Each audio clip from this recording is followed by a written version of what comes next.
They was the ones that supplied the slave ships, man. The Arabs oppress you today. They open up businesses in your neighborhood, chicken joints everywhere, treat you like garbage, man. The Lord said to not envy your oppressor. Read on.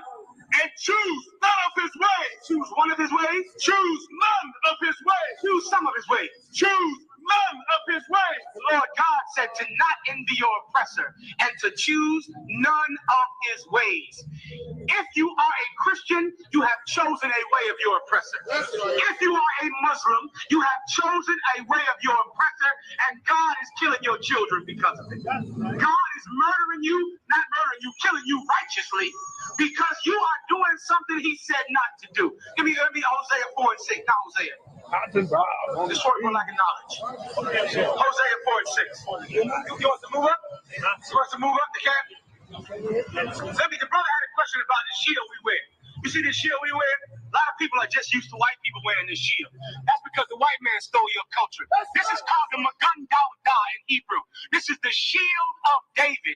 We wear this shield because this is the emblem or the signet of King David.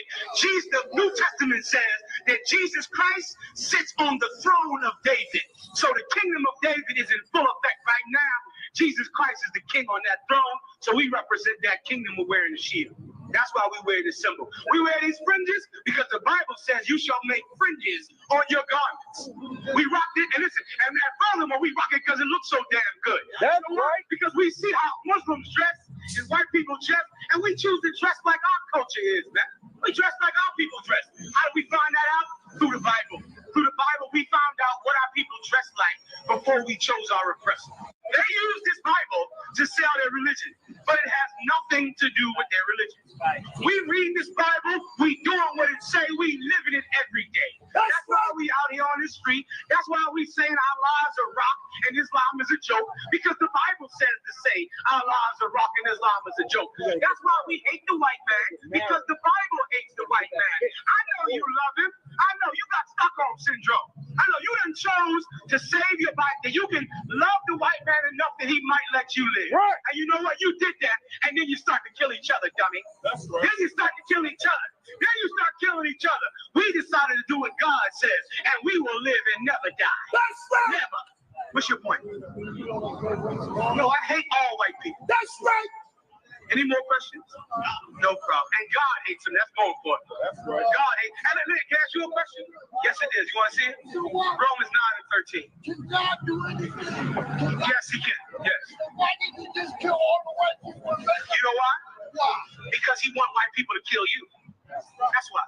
You know why? Because you love to get high. That's why he don't kill white people. Because you love to get so high that he gonna keep the white man here to put his foot in your behind. That's why. Any more questions? Any more questions? Go ahead. So why is it that we are doing that to ourselves? You know why? Who was killing black people back then? Back in the 50s. You don't know him inside. I'll show you who was killing black people. You don't know at one time, black people have always been getting killed. You don't know what this is right here? During the time of a 3-year period, there was 30,000 black people killed in the South. 30,000. We got some images of some right here. Back in the 20s, the 30s, back in the 1600s, who was killing black people? Can anybody answer? Do you know, sister? Yeah, the white. White people are killing us. But then guess what we did? We joined them. We chose his religion, we chose his language, we chose his ways. And guess what else we chose? We chose to be murderers too.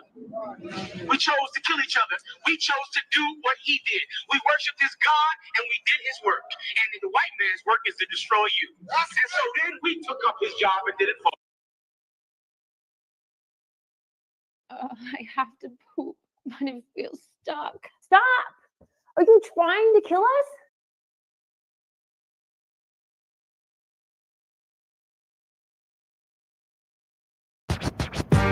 Don't miss out on the opportunity for a quality leather jacket. Yatazar Pale X Diverse City is introducing their Real Nigga University Letterman jacket.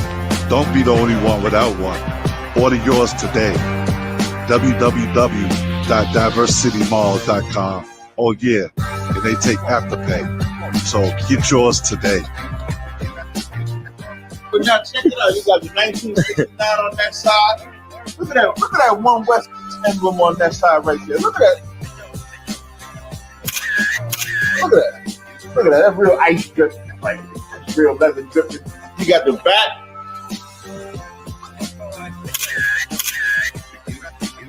And then, if anybody ever questioned us putting nigga on the jacket, you got Acts 13:1 engraved right here on the front.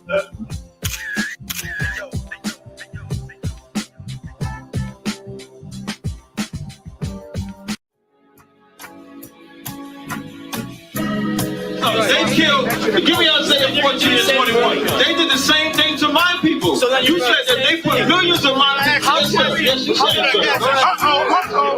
Should a murderer go to jail for murdering? Absolutely. Should a thief go to jail when he steals? Absolutely. Should a robber pay back the money he robbed? Absolutely. So why shouldn't the white man pay for what he did? That's right. That's right. One day you'll see just how it feels. Payback is a dog. Payback is a dog. Payback is a dog. Payback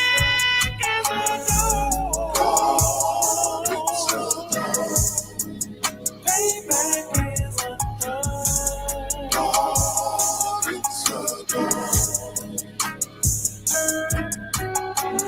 I'm in a hell of a hole, was never expected to grow. Just obstacles set in the road, that a result of me selling my soul.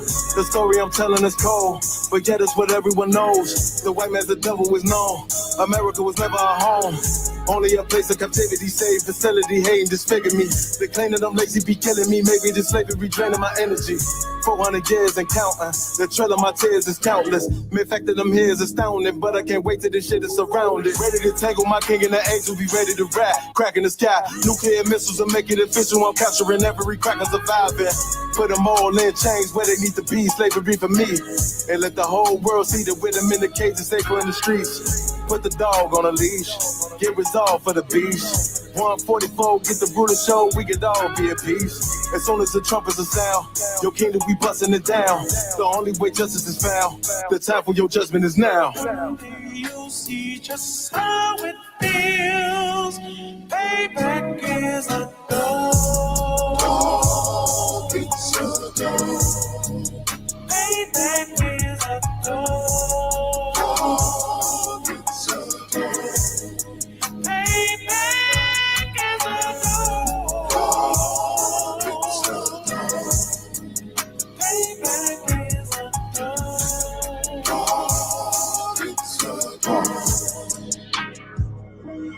Look, ain't no remorse in my bloodstream. It won't be no compromise. Now it's time to feed the worms. Watch his body turn to flies. I clutch iron while you trust the lies. The next Glock I buy gon' be Gen 5. I get it customized. And sending shots off like farewell. Praying payback come back around like a carousel. Still remember your Honda's words ringing in my head like bells. Said you in his body, you fit the Lord, fuck the cocktail. Triangle choke, apply pressure to the game like I did Von Dale. Payback's a bitch in his dress. She a bomb, vengeance is served cold. I just hope they making oxtail. Block fresh out the box, I swear it got that new car smell. Made myself a target in a world of mad shooters. There was design 5 for our babies to pass through. In the day of our king's reign, I'll be overzealous. They bought my jealous, I bought brand new parabellums. Someday you'll see just how it feels. Payback is a dog. Payback is a dog. Payback is a dog. Payback is a dog.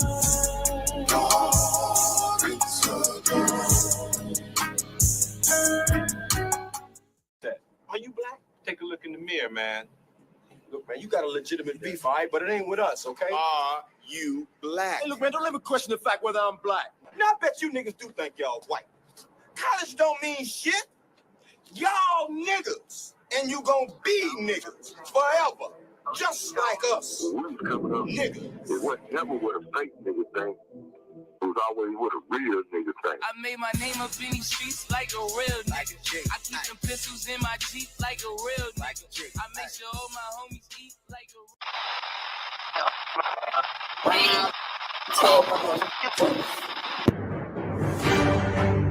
He's the man that came up with the term African American. Right. From now on, we call African American. But now somebody run up on you and say we should leave this place. You turn to them and say, "Where we gonna go?" Right. They have the American flag and the symbols of red, white, and blue, but it's black people. Right. So it's not. They're not repping who they are. Right. They're repping the country that they serve.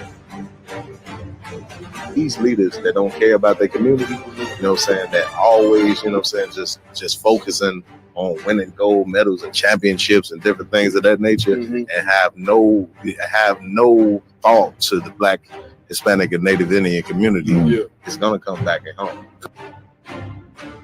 Enough for hearing that happened in Tulsa, Oklahoma, Rosewood, even Emmett Till was somewhat similar. It's like once something happens to a white woman, that's the justification to kill all niggas.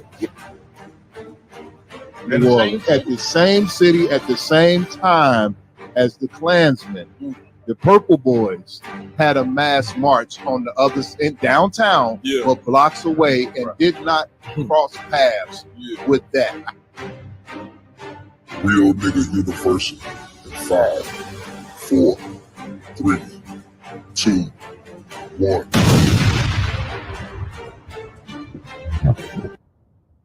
Shalom Israel, give it up. You understand? Can they hear me, Raj? My mic good? Man, we want to say shalom to everybody. ISBK Roundtable with Truth back for another episode. Y'all know how we do it. Week in, week out, bringing you the heavy information, breaking down heavy topics, offering solutions to every problem that Blacks, Hispanics, and Native American Indians have before them. You understand? And listen, now we got some block problems in the earth now. You a Black, Hispanic, and Native Indian man, woman, or child.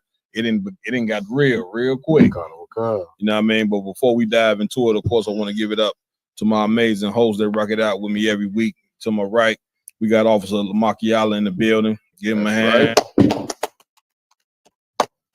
To my strong left, we got Officer Yaradan in the building. Give him a hand. To my far right, we got Officer Iowa Lump in the building. Give him a hand. And to my far left, we got Officer Mayad in the building. Give him a hand as well. On the technical team, we got Officer Ramawan. Give it up to him. Officer Raj and Rob. We want to say big shout out to all the people on Bigo. It's Bigo, right? Bigo, you know what I'm saying, live. Shout out to War gonna make sure we get on that Bigo. You know, that nigga is the king of Bigo. You know what I mean? So what's new in there? What's going on, Naki? What's happening? Talk to me, man. Go ahead, Maya. We all gather the stories. You know, I usually gather a lot of the stories for the roundtable, Cap. For sure. I be an overload sometimes. I say like in the course of a week, it's amazing the things that happen in this country and how everything is sped up now.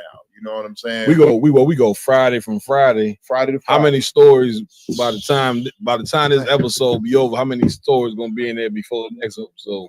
35 easily. And then think about it, Cap. Go ahead. It's easy another 20, 30, 40 stories that we don't get to tell. Yeah.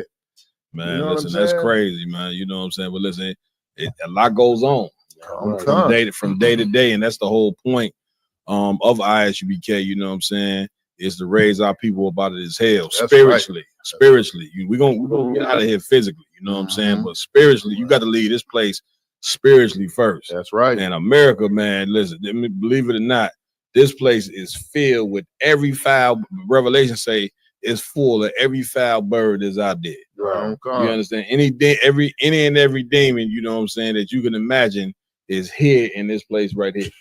And the only antidote, you know what I'm saying, the only way to conquer the demons from day to day that people face is the truth. Mm-hmm. That's why the priests, you know what I'm saying, big shout out to every priest and prophet in the ISUBK, man, putting their brick down in this game, man. Seeing tons of brothers all over the country passing their officers test. You know what I'm saying? Becoming certified priests, you know what I'm saying, to go to war for the souls of their people. That's right. Let me tell you something. That is a heavy job that is to not be taken lightly at all. You get my point? So where we at with it, Lamont? Con, sir. First up, we're gonna go to one of those so-called white men that kind of owns up to what all other white people really feel, what they were taught, what they hide, and the truth about the spirit of the so-called white man. No doubt. You know what I mean? Like how we say there might be a good white person out there, right? And it's saying he could be. I don't know. He should if he's making donations to the truth to show it. Well, listen, but at least some of his words will back what we teach. But we say this all the time. Make no mistake, man. You know what I'm saying? Now, of course, UBK, you can't get no more pro-black and pro-Hispanic and Native Indian than ISUBK. Yeah, that's a fact. But the truth is the truth. There are some good white people out there, man. They just truly are. Here's the only problem. It seems that all the good white people have no power. Right. Facts. Damn. That's a fact. Heavy. That's heavy. Right? That's a fact. Because if it was some good white people, we would have never been brought over here in slavery in the first place. Somehow, all the bad ones got all the power, you know what I'm saying, and authority to oppress the hell out of us. Y'all done? Damn. Go ahead. And they few and far in between. That's a fact. Yeah, Oh God. Yeah, here's it all, man. For you good white people that's out there and you want to support the ISUBK, send your money in, man. Send them funds in to ISUBK.com. You know what I'm saying? And it just may be when Christ return, because Christ is returning soon. Oh yeah. To save blacks, Hispanics, and Native American Indians. And he is a nigga. That's bad news for you white people. Right. And white people, Raj, they're gonna be sitting there looking at the chariot to see what race he is when he get off. Let me see if those Israelites was right. When they see him get off with a fro and a beard, Christ will get off about as dark as Michael Jordan. You know what I'm saying? You know Jordan, the dark nigga, if you ever seen him in person. Look, they heart gonna drop all the way down to their ankles. Those niggas be right all the time. I think we going in slavery.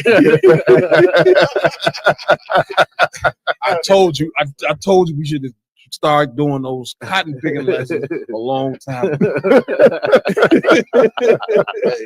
ahead, LeVar. They running the lines of Lake Shore for a reason. Real talk. At one point, we always say like, "Wow, it's 4 o'clock in the morning, it's negative degrees." Shit, but they out there running still. Please, it must be in their spirits to get ready for the slavery. Man, y'all thought we was good slaves. Right. These white people don't ever get tired. Don't you bet not tell me they ain't gonna be no good slaves.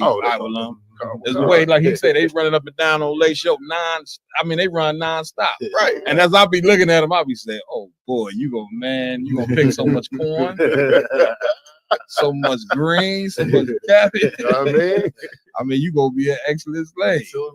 So that day is coming. Before that day come, we got to show ourselves worthy for that day to come. That's right. You can overcome white supremacy, but it ain't how you think. It definitely ain't you Negroes and try to overcome white supremacy by joining white supremacy, which is probably about the dumbest thing that you can do ever. It's like sheep going to join a pack of wolves.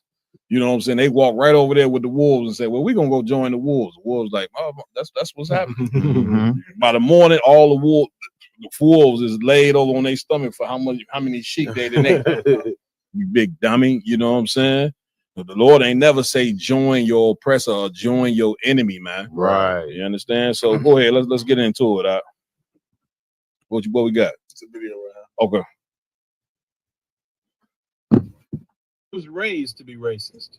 I use the N-word. My whole family used the N-word. We all use the N-word. 70s, 80s. As a teenager, I was a very racist young man, and I put that racist part of me behind me.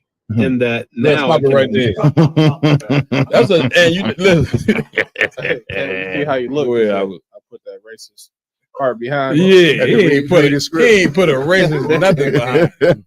Okay, like I know it hurt you Negroes to find out that your best friend that you thought really liked you go home and call you a nigga at the dinner table. You go over, Uncle Tom niggas go over to white people house trying to be their friend. You know what I'm saying? You in the bathroom peeing. They ain't there talking to their people. They like, when that nigga getting ready to leave? Right. And it's at that moment, you know, now you ready to get out of there. Uh-huh. You don't want to end up, you know what I'm saying, on a damn rope on the tree. You get my point? So, you know, this is just who they are. This is who white people, you know, this is who they are naturally. You get my point? Go ahead, play it out. Knowledge that we live in a white supremacist culture and system, that I have white privilege as a white person. We all do. That this nation is a white supremacist nation, that MAGA is a white supremacist movement, that Trump is leading. But it's still hard to believe just how sick we are. But then I look at things like what Israel is doing to Gaza. I look at what Hitler did to the Jews and what Leopold did to the Africans and so on and so on. It's racism. It's hate. And I'm ashamed of white people. I'm ashamed of all the white people that I thought that I knew that support this white supremacist MAGA movement. So he can't even hold a straight face out. Come on. You get my point. Now, here's the thing. He is speaking the absolute truth. Okay, white people are racist as hell. You get my point? Like he brought up Leopold. Leopold killed how many of them Africans he killed? Ooh, 16 million. 16 million of them Africans he straight up killed. And he letting you know America is a white supremacist country. Well, no shit, Sherlock. Right. He's saying something like this is something we don't know. We don't know. You get my point? Like it always has and it always will be. Here's the point of it. How do we navigate through this white supremacy? You see what I'm saying? We didn't try everything, man. You know what I'm saying? We didn't revolt it. You know, a lot of people think that slaves was just, you know, they endured slavery and none of them never revolted. It was 300 slave revolts, man. 300. You listen, I'm talking about big slave revolts. Look it up. The slaves were not, you know what I'm saying, cool with being in chains. They tried to revolt and it just didn't work. You get my point? Right. Then what we do, 100 and some odd years after slavery, we say, well, we're going to go ahead and do the civil rights movement and join white people. You know what I'm saying? Martin Luther King said, we shall overcome. Little white girls and black boys holding hands and a Negro spiritual. 3 years after that, it was 150 race riots. And 4 years after that, they smoked MLK. Right. Okay. So that was the answer to your we shall overcome garbage. So we didn't try everything, revolting. We didn't try, you know, joining them. The one thing that we have not tried that we're gonna have to do is what the Lord say. Like we gotta now focus on what is the Most High trying to tell them in the records that you call the Bible.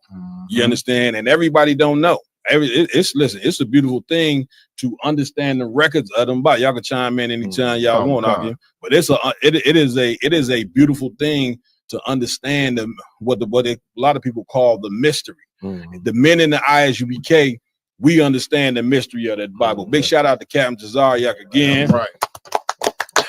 Brother smashed that cat Cooley, who did not understand, you know what I'm saying, what it is, what free will is. Okay, you don't have free will if it's a punishment, you know what I'm saying, right. But that goes behind it. No, why would God go give you free will just to do anything? Right. Y'all ever done? Man, Kev, I just wanted to piggyback on what you were saying about, you know what I'm saying, what you were talking about earlier. We had went to a powwow and then we went even to the Hispanic community after this whole ICE thing started happening. In both situations, we talking to people that understand the oppression that they're going through. Right. They see, you know what I'm saying, who's the culprit. That's right. You know what I'm saying?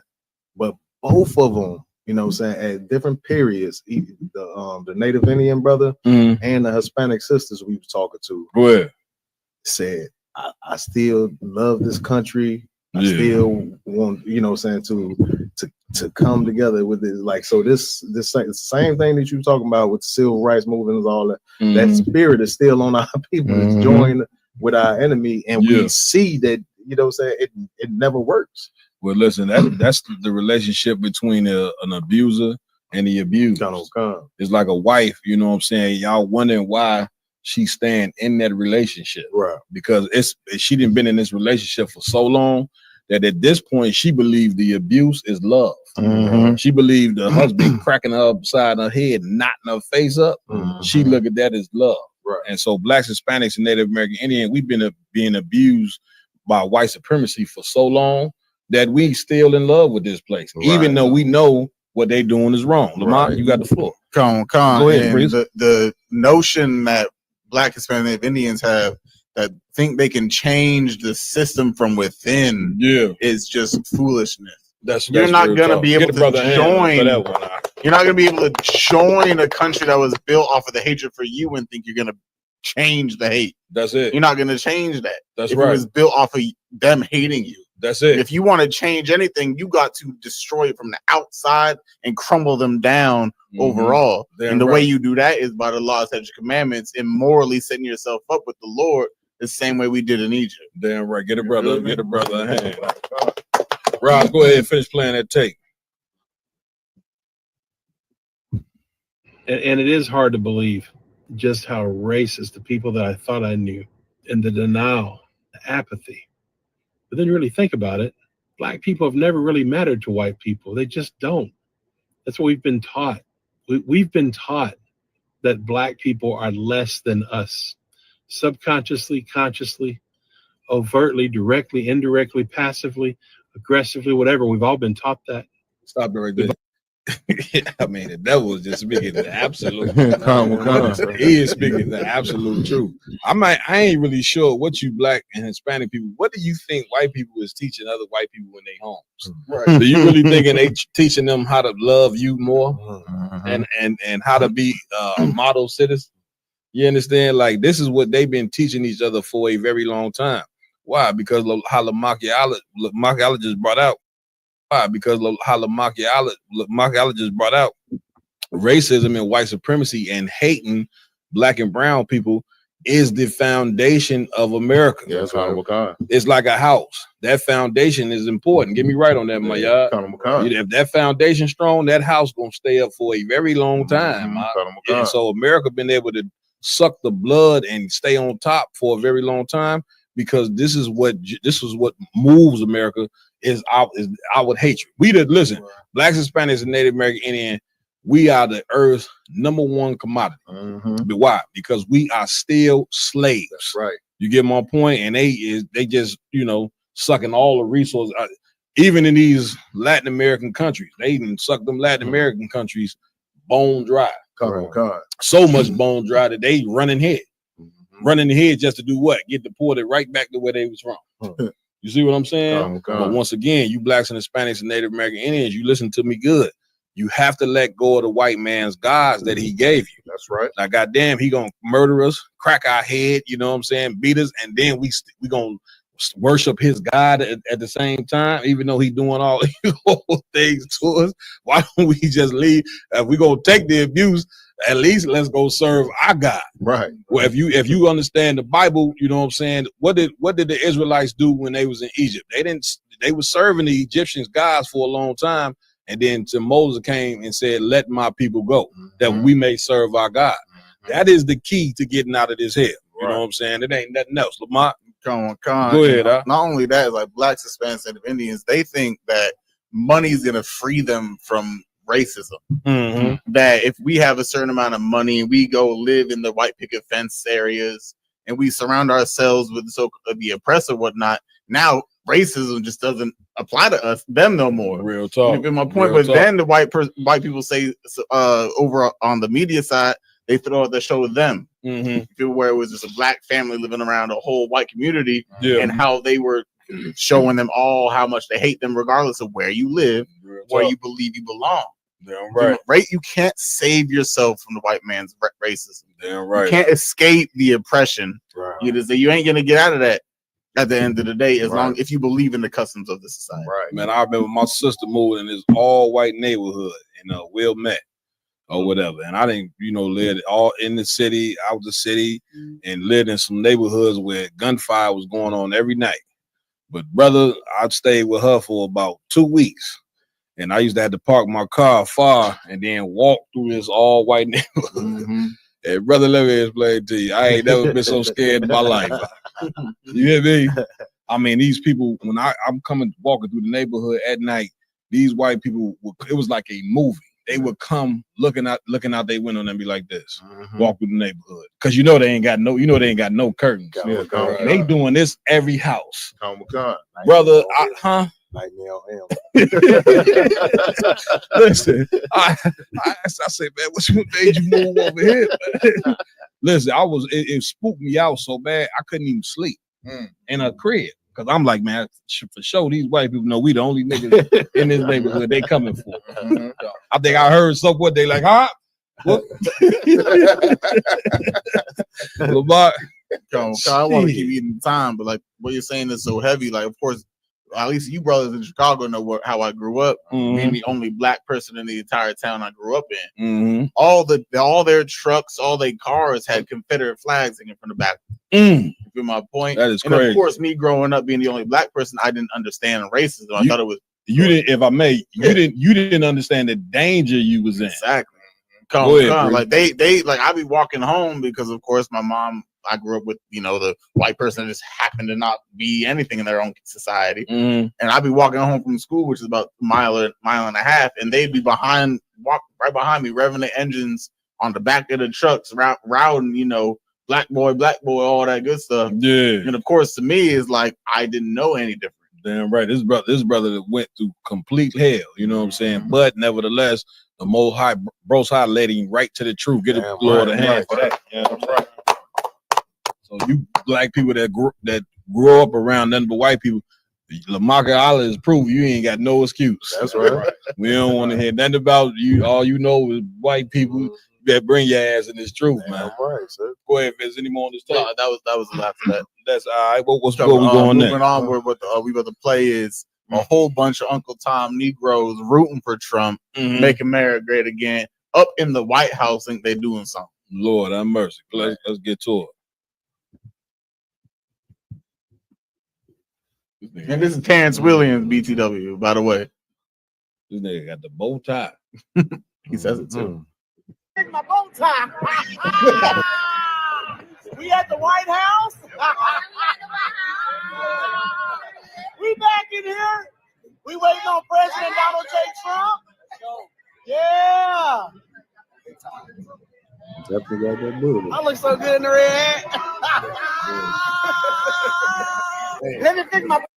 Man, y'all gonna have to touch on this one. I ain't really know where I'm going with this. Listen, I didn't even think it was real. The brothers had to tell me this was a real thing. Like I thought this was a comedy show. Sir. A rumble one. It's like just real quick, but they just show you that racism, the spirit of race. I mean, not racism, but slavery. It's alive and present right now to this day. I mean, it's the same thing that we went through during the slavery days where the house niggas was able to be in the house. They was happy to be in the house. He looked just like one of those house nigga slaves. Yeah. That was, hey, we in the house, we in the White House. You know what I'm saying? While everybody else got to be outside and go through poverty and go through, destruction. Right. He get to be in there. He want to support the oppressor and the man who beating on him every single day. Man, good night. Come on, Avalon. Come on, sir. Sit down. This is certain. Well, it's a lot of black people that think that they can fight to get the heart of white people. And if I love white people enough, then in return they're gonna love me. And that's just the worst kind of nigga that you can find. Especially, I can halfway understand a woman doing that because she's feminine, but a man groveling and being on his knees trying to fight for somebody to love him is just such a cowardice thing to do. Yeah, it's almost like I always like to look at it like sports. Say you got the Bulls versus the Knicks, but imagine some of the Chicago Bulls players cheering for the Knicks, right, while the game is going on. Right. Some of the Bulls players who really love the Bulls, they're gonna be looking like, man, what's wrong with you? And listen, for you black people and Hispanics that really love your people, that's how you got to start looking at these Uncle Toms like this. Right. You know what I'm saying? Like we have to have a separation. You know what I'm saying? For those who sincerely love our people and for those who sincerely don't. These people, listen, they didn't give up their soul. And you got to remember during the time of Christ, it was the Jews, you know what I'm saying, that turned over Christ to the Romans. Right. You understand? Like white people here in America, they are the descendants of them Romans. And guess what? We the descendants of those Israelites who love Christ and who roll with Christ. we those same descendants as well. Right back all over again. You understand? And so like just like during that time, they turned Christ over to the Romans. These cats, that's these cats right here. Same cats. Same cats. Yeah, my yard. Hey, so like I said, you know what? I didn't grow up in the time of what was it, the step and fetching. You know what I'm saying? But that brother right there, you know what I'm saying? I could imagine how brothers and sisters that had some sense, you know, felt watching our people on TV cooning like that. Right. You know what I mean? That brother, that laugh, you really gotta all your teeth and ha ha. That is, you know what I'm saying? That is the most coon thing. Like he's doing that on purpose. Yeah. Like I could see that brother's feet shuffling. Yeah. You know what I'm saying? If he had the chance, he looked like he would run in front of Donald Trump, bow down and say, "Yes, sir, boss." Man, Master Trump. White people could call him a monkey to his face. And listen, he'll eat that. Laugh about it. He'll eat that. No problem. You understand? Go ahead. Was that it? Come on. All right, where we at? We got the next one. We got the creator of the Boondocks, one of the most greatest, I'd say, in my opinion. So animated TV shows about, you know, they still got the Boondocks, correct? Yeah, it's not like we're coming out with new ones, but it's just something that you can't really erase for real. Wow. You feel me? It's like the pinnacle of when they first started showing I'd say more racism in the black community with black prominent characters. Right. But the creator of the Boondocks, he's going to speak about black people have used up all the earned moral currency that we have. Some more cooning, huh? Yeah, more cooning after he created that great show. That's crazy. I really want you guys to understand that time is running out. And a lot of black people say that, but for real. Part of why the civil rights movement has been so successful, and part of why those who have come after in terms of our leadership have been able to maintain a presence, is that black people have always had a certain amount of moral currency that we have been using. And let me be the first to tell you, that's used up. Listen, let me tell you something about this. Is back in 2003. 13? 13. This is 3 on the video. It says 3? Yeah. Oh, okay. My bad. You understand? No, it's all good. Like, okay, what he's telling you, you know what I'm saying, is what the UBK been telling you for a very long time. You know what I'm saying, is that these white people at this point in time, they about ready to just totally obliterate you out of the planet Earth. Come. You see what I'm saying? And this is what he's telling you. You know what I'm saying? Now, of course, he ain't in the spirit of how we telling you, but he's just telling you the absolute truth. What he's saying is so heavy. Matter of fact, play it from the beginning again, Raj. Y'all got to really pay attention to what this cat is saying.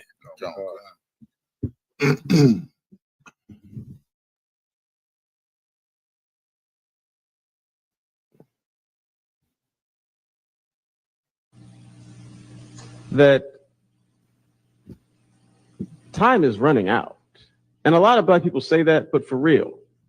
Y'all hear what he stopped right there? Yeah. You know, you hear that? The time is running out? What do you think that means? So what he's trying to say is that race wars is coming, and we are on the verge of them completely eliminating us off the face of the planet. That's the point there. Now, once again, like we told you, they starting with the Hispanics. They can't start with both, because then it would be too much for them to handle at that time if they attack all the tribes at once. So they trying to do a separation.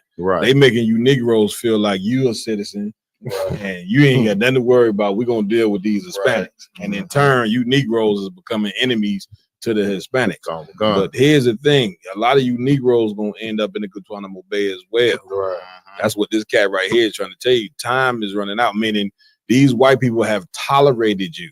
During the time of the 60s and MLK, and they did the whole Civil Rights Act, that was them tolerating you. But now that them being tolerant, that time is running out.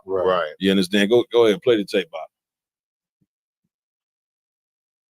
Part of why the civil rights movement has been so successful, and part of why those who have come after in terms of our leadership have been able to maintain a presence is that Black people have always had a certain amount of moral currency that we have been using. And let me be the first to tell you, that's used up. White America has been watching us act like fools for a long enough time where any sympathy they may have had to our plight is completely gone. You're approaching a country that, forget hating Black people and not hating Black people, they just don't care. You can be talking about affirmative action, they can be like, I don't care.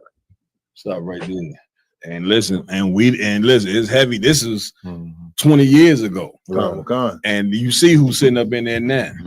You know what I'm saying? They got rid of that affirmative action, didn't they? Yeah, affirmative action gone. They got rid of, you know what I'm saying, the Civil Rights Act. You know what I'm saying? Well, now they could literally just hire who the hell they want to hire without feeling pressure to hire. Do you understand what is going on right now? So here's the thing. Their racism, them becoming racist like that, of course, a lot of us gonna suffer from it, but it's so healthy for us. That's right. Like you gonna, in this day and time, Black people and Hispanic, listen to me good. You gonna learn that you ain't gonna think in your mind that you could ever love a Black person how you about to get ready to love them right now. You're gonna say, I can't believe I love niggas as much as I love them. And what's gonna drive you to make niggas make you love Black people as much as you gonna love them is white supremacy, you know what I'm saying, with no restraint, which is what this cat is saying. Hey, so like I said, now I don't know if we going over anything Trump like that tonight, but I read an article today, and I'm not getting ahead of us, my sir. Speak, brother. All right, so like I read an article today, sir. Donald Trump has officially erased out of the database all records of police brutality from George Floyd to today. He has completely, totally erased the database of any evidence, any complaints of police brutality all across America, dating back from George Floyd to today, sir. Come on now. It's gone. So then you know what that means for the future. Go ahead. The police can crack your head. The police can kick in your house, kick in your door. They can do whatever they want to you, and they're going to get forgiven. You know what I mean? Because now any past discrepancies, any record that they ever had of misbehavior, it's going out the database. So when they crack your head, that's the first time they ever did it on record. Well, they already been doing it, you know what I'm saying, regardless. They ain't need Trump to come in. Trump just coming in and just, you know, solidifying, you know, America's racism. You know what I'm saying? So if he wiping out the records, you know what I'm saying, of what the police done, and this makes the already racist police force just get more confidence, you know what I'm saying, what they're doing. And I'm coming to you, like, once again, you know what I'm saying, your only solution, Black people, is crying on the Most High. That's it. You know what I'm saying? You better go in that closet and you better say, where is God? Where is the God, you know what I'm saying, for Blacks, Hispanics, and Native American Indians? Because, man, brother, it's about to get ugly. It's already been ugly. We keep saying it's about to. Us living in America, it already been ugly. Right. It's just gonna continue and get worse. If I may, it's more like a question. Like what this brother is talking about like the moral currency or whatever the case may be. Would it be more along the lines of what he's saying? Is like at a certain point, Black people stood about something for themselves. Like before, so that's why I said civil rights was so successful because it made a change. Well, civil rights in his eyes, because he lacked understanding. You know, go ahead. I was just gonna say because like before civil rights, Black people fought for themselves. We had our own things, and so forth and so such. So we had a more moralist aspect. Families were together. We fought for ourselves. But once civil rights hit, we forsook everything, including our morals. Then we became prostitutes, drug dealers. You understand, gangbangers, or whatever the case may be. So our moral currency, which our moral beliefs and circumstances were eradicated because of MLK and the civil rights. I don't know if that would be the context of what he's saying, or it's in the same field, right? But okay, what people don't understand, what brought about the whole Civil Rights Act and all of the marching and all that is because Black people during the 60s beginning, they was ready to overthrow the country. They was ready to overthrow the country because of the oppression, you know what I'm saying, that they was under, right? So just like any man that's scared, you know, he see all the niggas in the plantation ready to rebel. Here he go right over to the slave master. You better do something. Because they talking about coming to burn your house down, master. That's what the civil rights leaders was. The men who went and appeased, you know, white supremacy. You get my point? The MLK, all these cats here, and so-called made an agreement with white America. But that agreement that they made with white America is like the Bible say it was an agreement with hell. Could you imagine it going to sign I'm coming to you, warrior. Could you imagine going to sign a contract with hell and go and sign a contract with the devil? Right.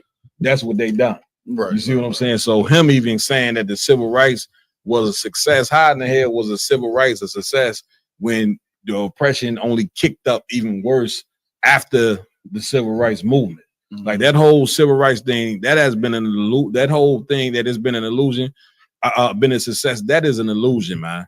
You know what I'm saying? Black people, even though we were being oppressed, like the brother was just saying, we did have our own.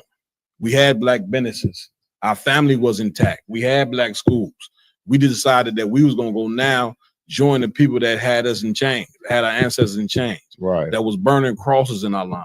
That was murdering us. Police brutality ain't just started in the 90s and the 80s and 2000s. Police brutality is a part of the American fabric. It's something that went on for 500 years. So now you got the people that's doing all this to you. What make you think things was gonna change by you going to join them? Right. When you go join an abuser, that just make him want to abuse you more. It's like a bully. It ain't gonna stop him. He gonna want to abuse you even more. You ever done? Hey, it's so heavy what you bringing out, sir. It just reminds me, even the video before, this whole collection of people that Donald Trump brought into to have this party or whatever, Black History Month. And Donald Trump, he gets on there and placates the black people and say he's gonna build statues to Frederick Douglass. He said he's gonna build a statue for Jackie Robinson. He was a hell of a baseball player. Right. He said he's gonna build a statue to Muhammad Ali and Kobe Bryant. Right. This guy's a comedian. A warrior. Come on, warrior.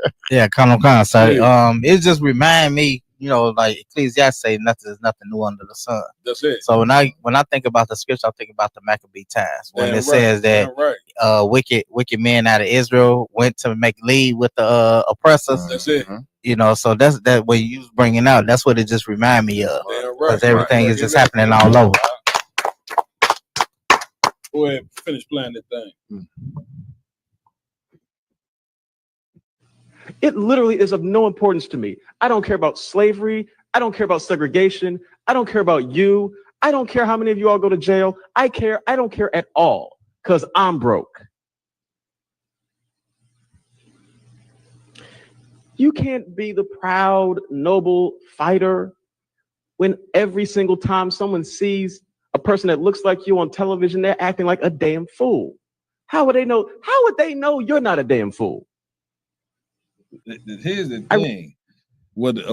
Every time on television they seeing a damn fool. Well, who's putting the images up on television for us to look like a damn fool? That's what the part that he don't understand. Like the white people control, you know what I'm saying, the images that you see on cable TV and this, that, and another. When you know that all black people don't act like this. Right. But this is once again, going back to Nazi Germany, this is the propaganda that the Germans used against the so-called Jews before they put them in the concentration camp.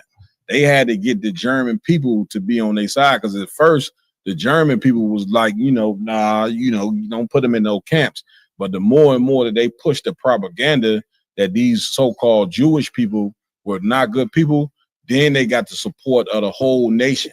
They got the support of all of Germany to go ahead and finally exterminate them because of the propaganda and the demonization of making Jewish people look like criminals and they bad people. And don't you know that this is the same game that's being played on you? When you turn on the news, who is they putting on there that's like you commit all the crimes in America? Like it's 50 different races here in America. Blacks and the Hispanics the only one who commit crimes here in America. And do you really think that? And you black people really even think that? Right. We the only ones, Lord. Like white people don't commit no crimes at all. East Indians don't commit no crimes. Right. Arabs don't do nothing. Right. Only niggas and Hispanics is the ones who commit crime. And you believe that dumb crap.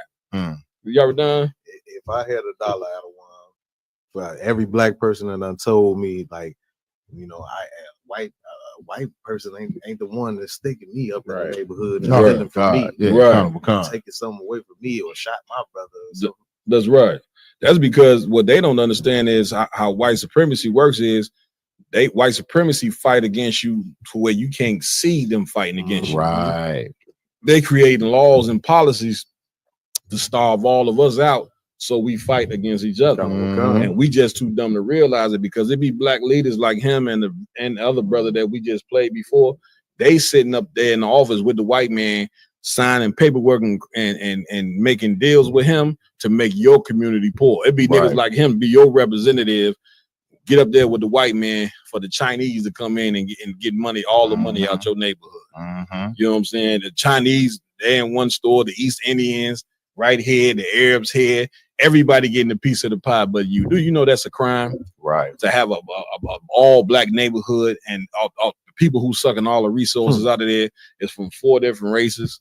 And then you saying black people doing this to yourself. Once again, you niggas is too stupid to understand how oppression works. Black people are not doing this to themselves. Right. You got a bunch of traitors, you know what I'm saying, that don't care about black people as long as they get a token from the you supposed to learn that from the Bible.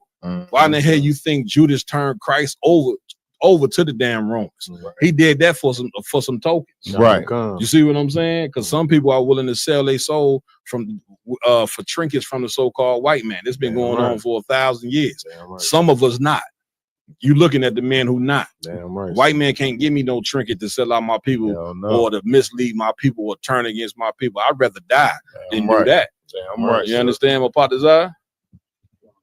Please. Bringing out is extra heavy. I remember watching a clip on Facebook. It was about a old movie. It was saying it was a table full of white men and women at the table, and the white man was telling the other white man, like, man, but you make these niggas, you give them jobs and, you know, big up them, you know what I'm saying, and stuff like that. He was like, no, you be cool. Well, let me show you let me say you what I'm saying. You can't leave a smart one in the ghetto. You leave a smart one in the ghetto, he come up and rise against you. Everybody follow him. That. I remember he say you got to bring him in with you. Yeah. Give him a piece of the pie. That's it. You know what I'm saying? Make him think he one of yours. That's it. You know, you gotta neutralize him. He say, and when in turn neutralizing them, you bring him on your side, and his neighbor and the people he came up with realize he got sold out. Right. He say he become an enemy to them, and a friend to you. Yeah, that's heavy. Get a brother a hand. That is so true. You know what I'm saying, to where we at in this day and time is that I think about this, man. Our most successful people as far as financially and fame and status, man, they the one that hate you the most. They the ones that turn their back on you the most. And you can't have that, man. That don't happen in the successful Chinese don't turn their back on the other Chinese. Right. They go help the Chinese. Right. The successful Arabs, they don't turn their back on other Arabs. You know, they go help the Arabs. But the suppression here is so sophisticated. White man is the devil that the Bible speaks about. The oppression here is so sophisticated that you are taught from a little child that when you get a success, be selfish. Yeah, kind of kind. You know what I'm saying? When you don't look out for nobody, don't come back to try to build up no neighborhood. Get it as far away from your people as possible.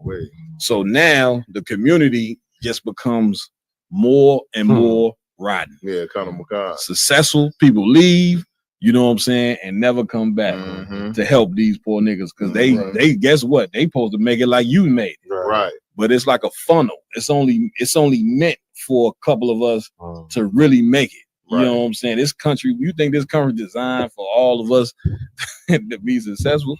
Do you know what the hell the we just played the video where the white man told you that this country is sitting on white supremacy? Right. That ain't gonna even wake a lot of you niggas. Even the white man coming to tell you that this place is built on white supremacy. But listen, those are once again, when Christ spoke, Christ said, "My sheep hear my voice." And this is the UPK, man, under Commander Jenny Yohana. Big shout out to Commander Jenny Yohana, all the generals, captains, troopers, officers, and the sisters, man. The sheep, they hear this voice, they hear this truth. And a lot of you brothers and sisters, y'all hesitating on coming into the truth, and you hurting the work of the Lord by your hesitation, and it may cost you. It may be a fatal price that you pay for not coming into the truth, because the Most High is not playing about what's about to get ready to go down in the earth. Understand, Lamont? If I may, like, not only that, well, your point earlier, like, our people, of course, we're taught not to, give back to the communities or whatever the case may be, and that's why they always try to glorify the so-called motherland of Africa. So we go throw all our resources when we're rich. We go try to build up Ghana or the Igbo tribes. You're building schools. It never was built. The school in your ghetto got books from the 50s. Right. It's 2000. I'm telling you right now. They got books in there from the 70s, 50-year-old books in there. You know what I'm saying? And you nigga, you done went over to Nigeria to build a school. You are a piece of shit. You are a piece of garbage. Somebody got to tell you. I'm sorry. No, you're right. Please. And you're feeding into the point. Is like we dissociate ourselves with the people that are in the land we live on, and try to go give it to the so-called ones. They try to make our people on the land so far away. Like and then we have the Africans that live here. We want to claim to be us, right? Like Idris Elba. What's his name? The actor. That's it, right? Okay. Idris Elba, whatever. Right. He's African officially. Right. He's about to move out of the U.S., move back to Africa as he should, because his people, just so he can build up their water system. No. The economy. No. He's a part of the whole the tribe. Social media, TV industry. You know my point? He's moving out because remember he did so great here. He's moving back out there just to build up the music industry for his own people. But we can't even go build up the little block on the left side for ourselves because we hate each other so much. Exactly, I'm right, sir. We hate each other so much. You know what I'm saying? Because the white man have taught us that. If every image on TV is negative, if everything that you learn in school about black people is negative, if you created a system where the black father ain't the home and you turn the mother against the father, what in the hell you think? The hate is so deep within us, brother. It's gonna take a miracle for us to come up out of this mess that we in. And so now you niggas like Lamont bringing out, if you bypass the ghetto to help the ghetto. And then you really think you doing something by going over to Africa to help the people that sold your ancestors in slavery. Right. Oh, nigga, you are a piece of garbage. Damn right. Damn. Where we at? You want to say something like that? I'm I sorry. if I Please could, get down. No, get down. I want to beat it. No, into you the good. ground You out good. of Beat it down in the ground.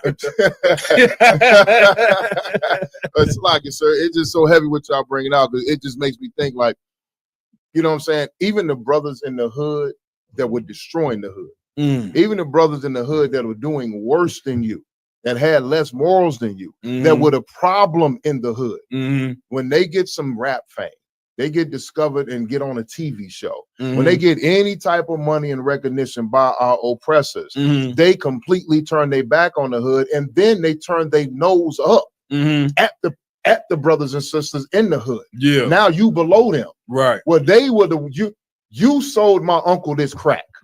You sold my grandmother this crack. You know what I'm saying? You had me in the game. You had me selling drugs for you. And then you got a record deal, and now you a millionaire, and you come and look at me like I'm a piece of shit. Listen, Jay-Z a billionaire. He said he went around his family asked him for 5 G's to start a business. He told him it don't work like that. Right. He a billionaire. Right, come on. This probably a family member like he heard. Dropping the bucket. Yeah, dropping the bucket. Uncle. Uncle, he probably sold crack too. I don't know, you know what I'm saying? But you know, coming up, you know what I'm saying? If a family member smoke, that ain't stop you from selling it to them. Good night, my brother's eye. That's extra heavy what y'all bringing out, because what they call it is, you know, when a nigga that came up and left they call it making it out. I made it. Yeah. You know what I'm saying? And then what it is, I made it. I made it. Right. Not my people made it. I made it. And then, you know, before you make it, you got all these conversations in the hood with your guys about what you gonna do if you make it. Yeah. You know what I'm saying? That's right. And you get this money, you know, so-called make it or whatever. Yeah. And completely disregard everything. You know what I'm saying? Man, listen. You didn't had tears with niggas about the oppression that y'all done went through. Real talk. And like, man, and promised your niggas, if I ever get a piece of it, you know you coming with me, nigga. Come on, man. This Come nigga, on, you been my nigga since the sandbox. Listen. That's why, listen, make no mistake, you know, the brother King Von, you know what I'm saying? Made the brother, you know, rest, you know, rise in power or whatever. But the one thing I honored was that video they showed with him going back to the hood and passing out $10,000 to all his brothers in the ghetto. You know what I'm saying? So I was like, that's how you supposed to do it. Then a lot of you cats that make it out the hood get rich, you come back to the hood and get robbed. And you don't even understand why you're getting robbed. Right. Because you can't brag about having money and win $1 million worth of jewelry and don't come back and give to the very people that you came up with. They go, man, take that off. Right. You're right. Come back and build something, man. Some type of infrastructure. Hire people, give them jobs. You know what I'm saying? You're gonna have to invest in your people. But here's the thing, man. We ain't gonna go back and forth about you cats investing in your people. The ISUBK, we gonna invest in blacks and Hispanics and Damn right. Indians. Damn right. That's why we ain't gonna wait on you, because a lot of you cats, you just ain't gonna do it. You just too far gone. You see what I'm saying? Christ have chose to invest, you know what I'm saying, in blacks, Hispanics, and Native Indians by this truth, about this wisdom, knowledge, and understanding, you know what I'm saying, that we teach in the Bible. You know what I'm saying? Go ahead, Yeah, and then the thing is, when they make it out and go to these white neighborhoods, these you see them on I remember Scottie Pippen and somebody else was on the goddamn elevator with a white woman, and they didn't know, and she didn't know who the hell she was, who the hell Scottie Pippen and Michael Jordan was. And they had, you know, they saw she was timid and scared, and she had ended up going to call the police on them. You know what I'm saying? But they had ended up, you know, getting her like 10 G's, like, man, look, this who he is. You know what I'm saying? But like, that's the same thing when niggas move out the hood. They go to these areas, to what places where these people don't know them, because these white people don't give a damn about you rapping or dribbling the ball or running the football. You know what I'm saying? And get the same racism that you got when you was broke. Right. Damn right. Damn right. Give it up. Damn, give it up.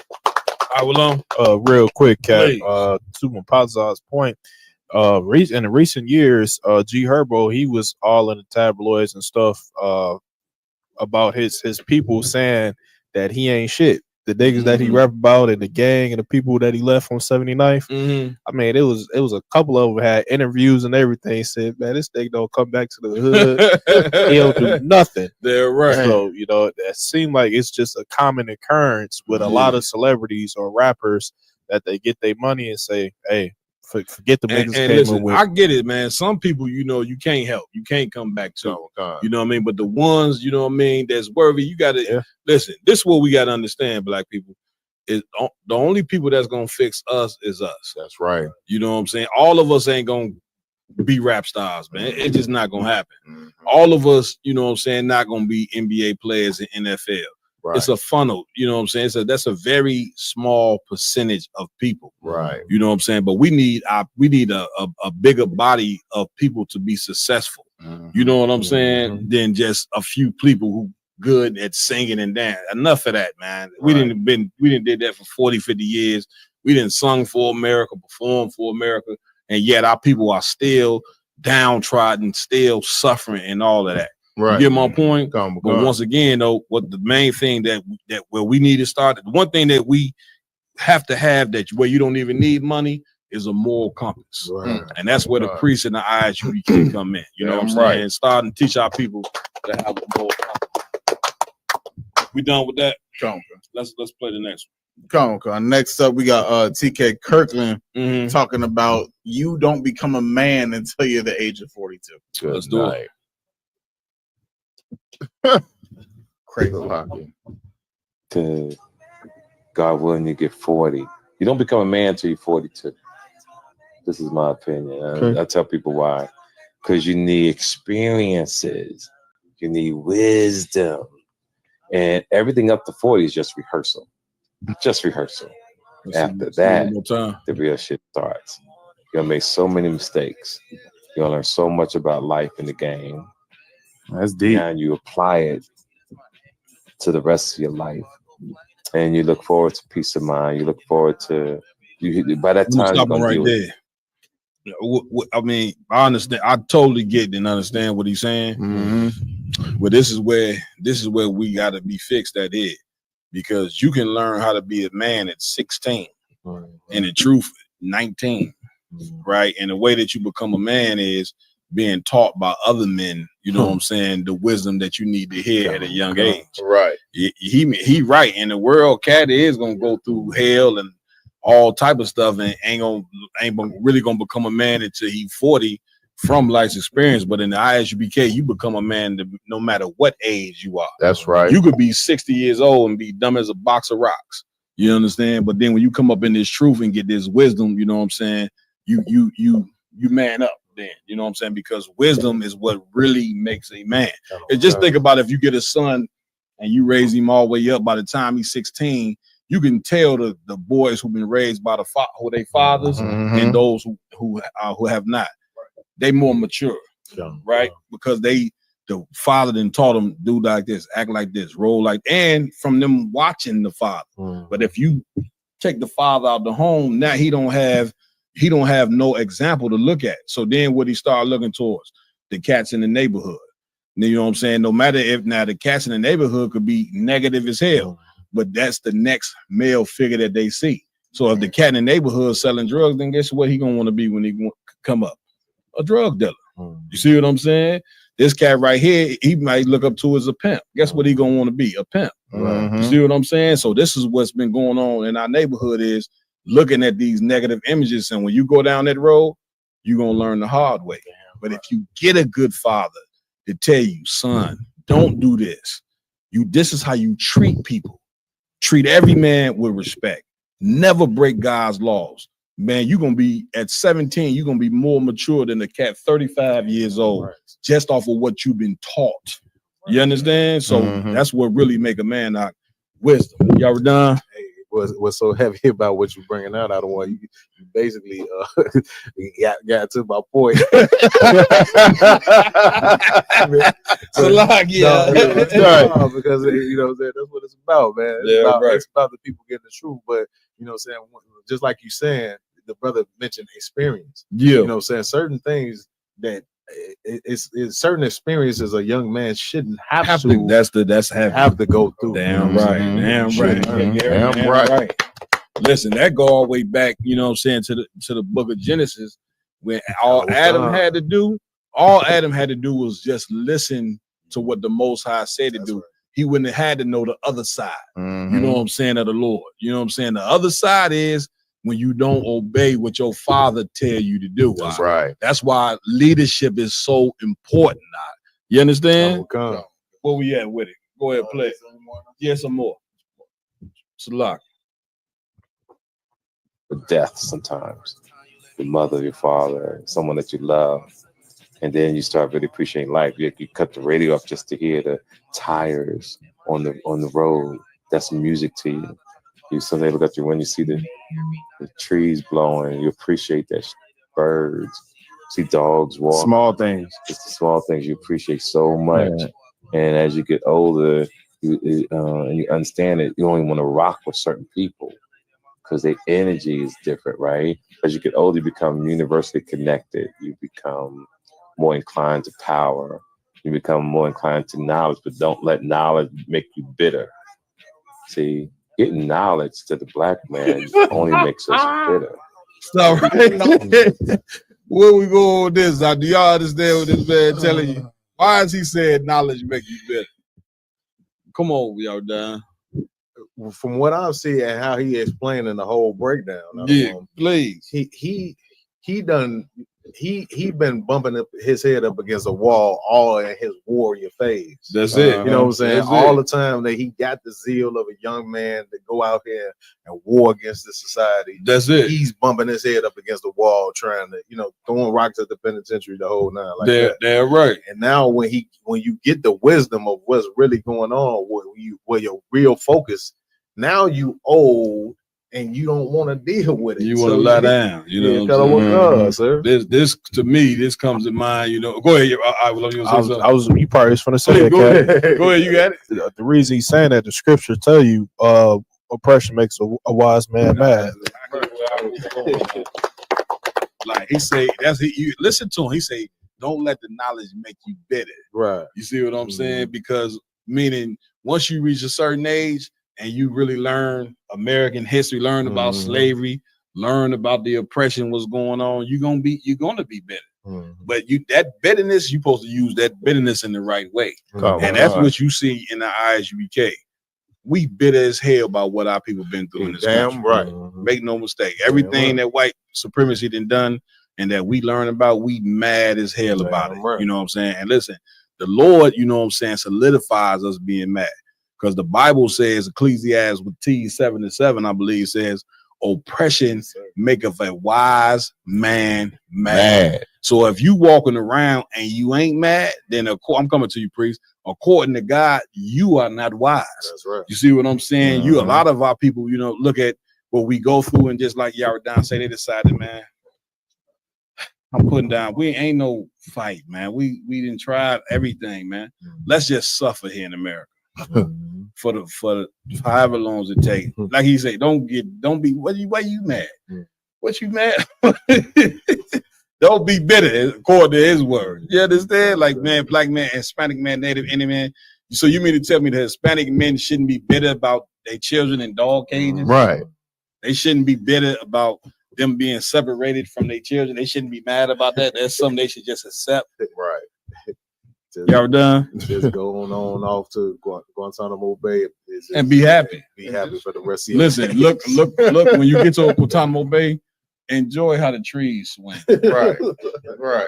And see how the water, enjoy that. Don't want nothing else in life but that.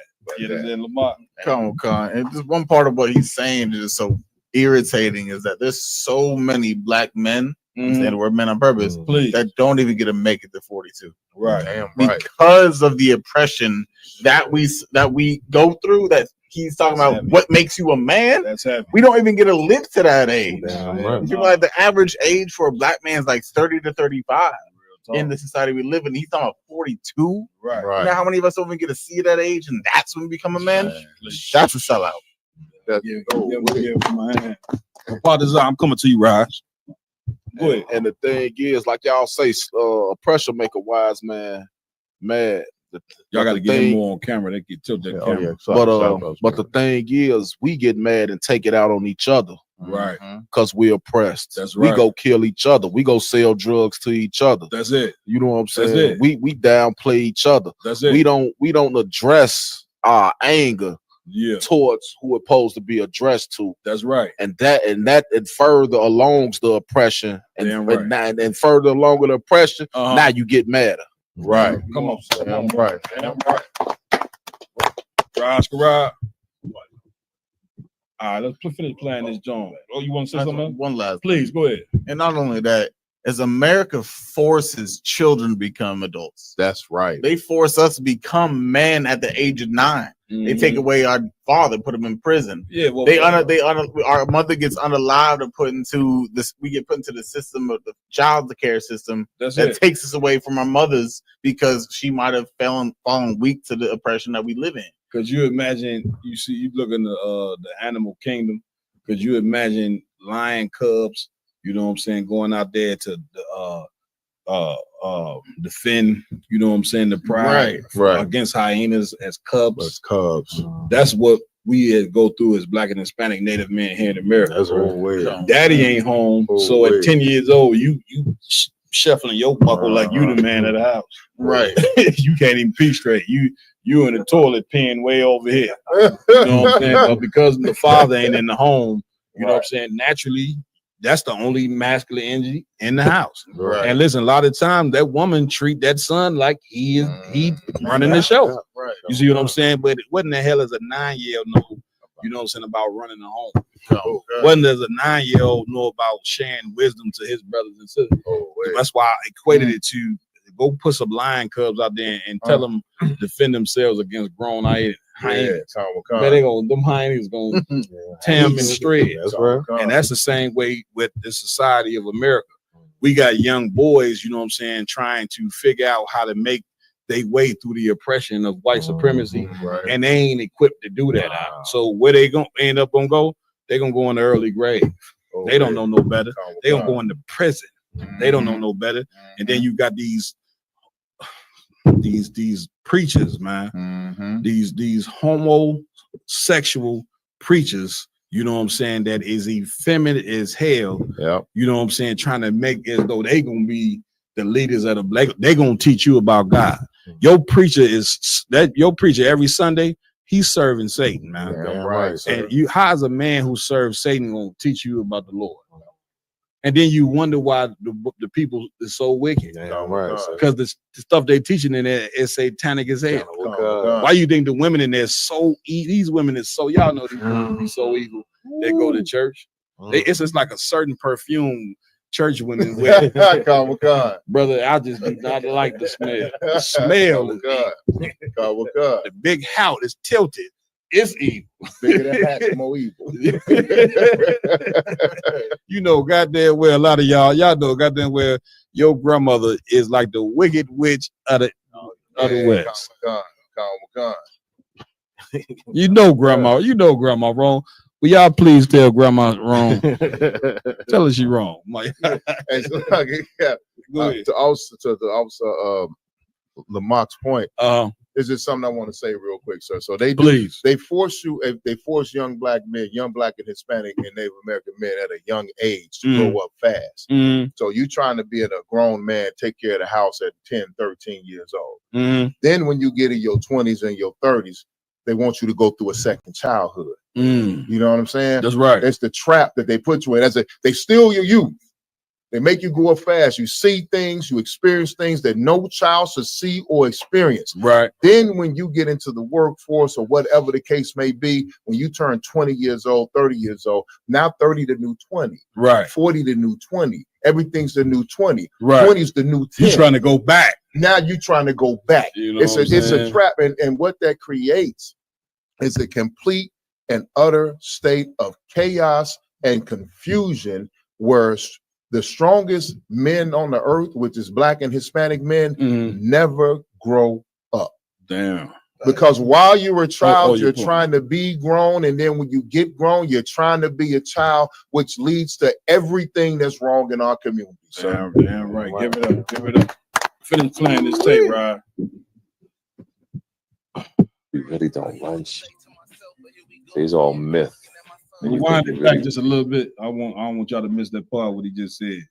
We gotta play the whole thing. Yeah, you gotta play the whole thing. Well, just play it for where it's at. It's locked. Run it. Hey, them motherfucking white people got this shit. The goal is to get your bread, take care of your loved ones as much as you can. What he say? He said, white people got this shit on lock. Keep playing. I just want to make sure y'all ain't missed that part. Keep playing. Get a little piece of the pie if you can get it, and get the way. Because until we start changing laws, we ain't got no power, dog. Wait till. What you go ahead, Avalon. Man, Cap, it's this show on Netflix called Primeval. It's about some Native Americans. Man, it's a brother on the show. His name Red Feather. Brothers need that spirit.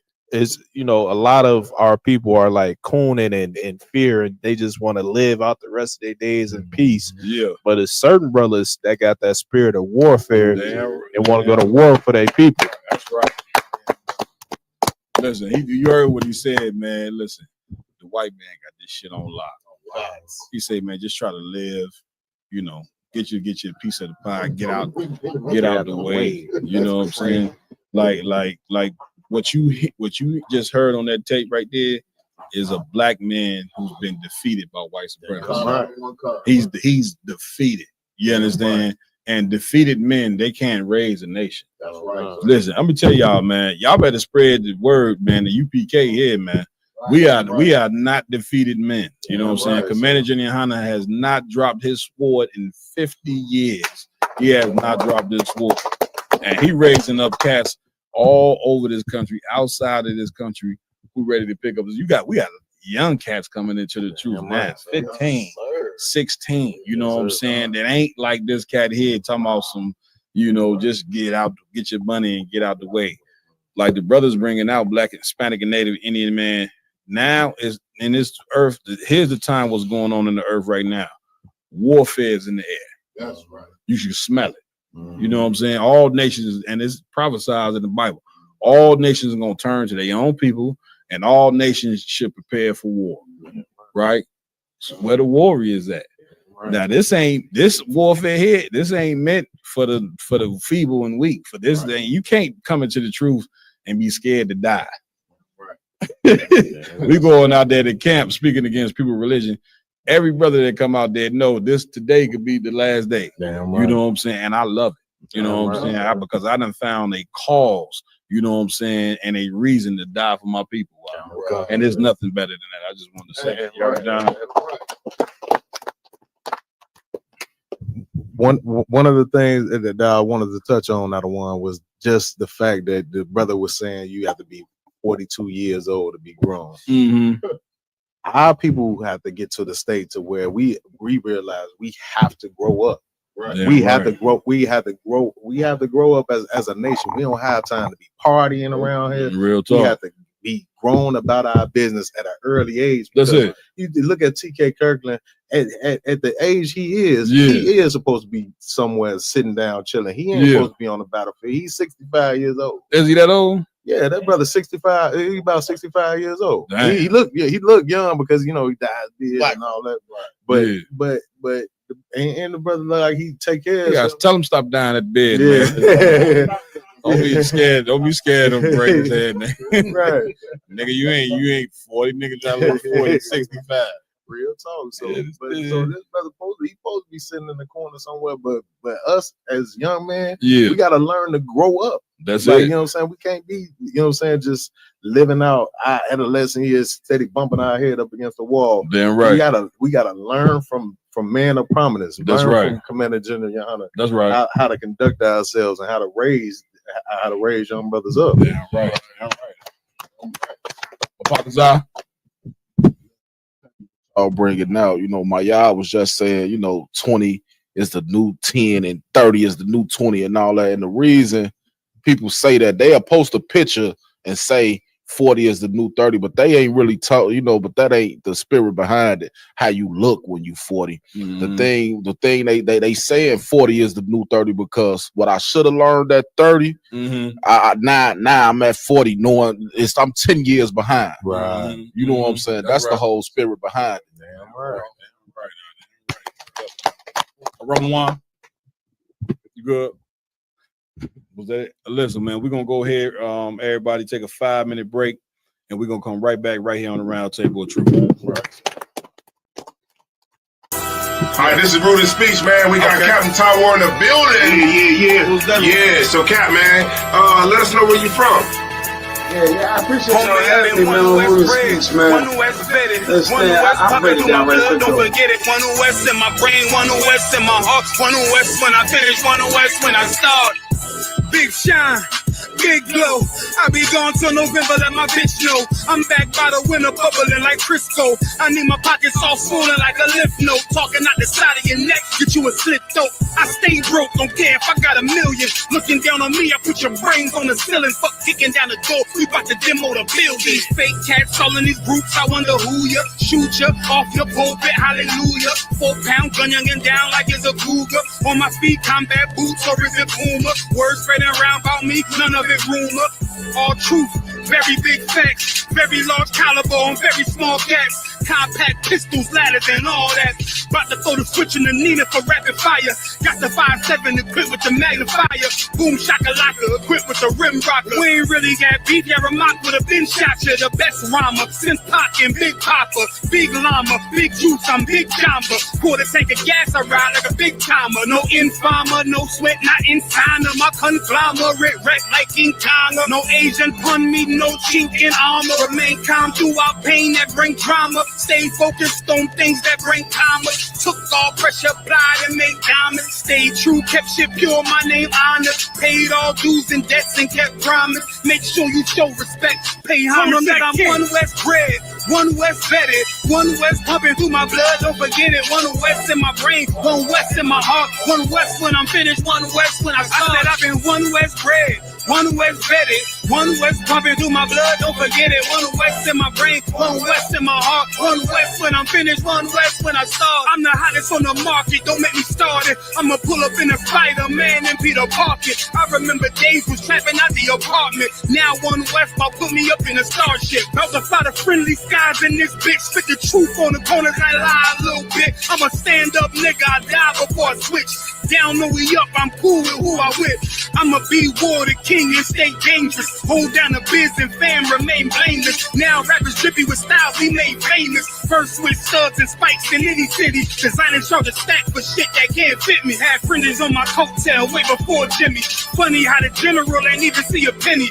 Better show respect, get smoked like a chimney. Keep my name out your mouth, don't even think it. Send a real Smith at y'all, no Jada Pinkett. Both ball heads, my grain of $1.50. Lost my man to the game, that pain that stuck with me. Had to find a cheat code to the street though, cause them niggas getting fouled, shoot you like a free throw. Keep spitting acid like a Mino, and the nigga be the nicest with a mean flow. Try to ride my wave, you gon' need a speedboat. I'm hot like 100 degrees in a peacoat. Scarf in the sweater, I embark every letter. It's UPK, not a park, but together. Homie, I've been one West bred, one West vetted, one West pumping through my blood, don't forget it. One West in my brain, one West in my heart. One West when I'm finished, one West when I start. One West bred, one West vetted, one West pumping through my blood, don't forget it. One West in my brain, one West in my heart. One West when I'm finished, one West.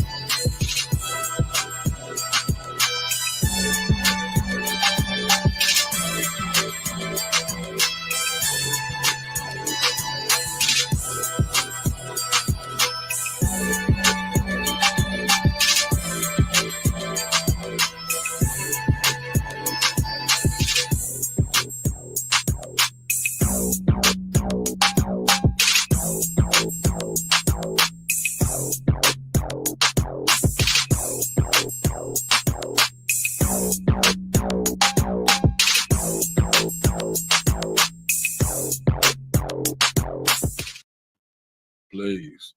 We back on the set. Give it up. You understand? Before we go over these other stories, I'm gonna have Officer Lamakiala. He has some announcements he want to make.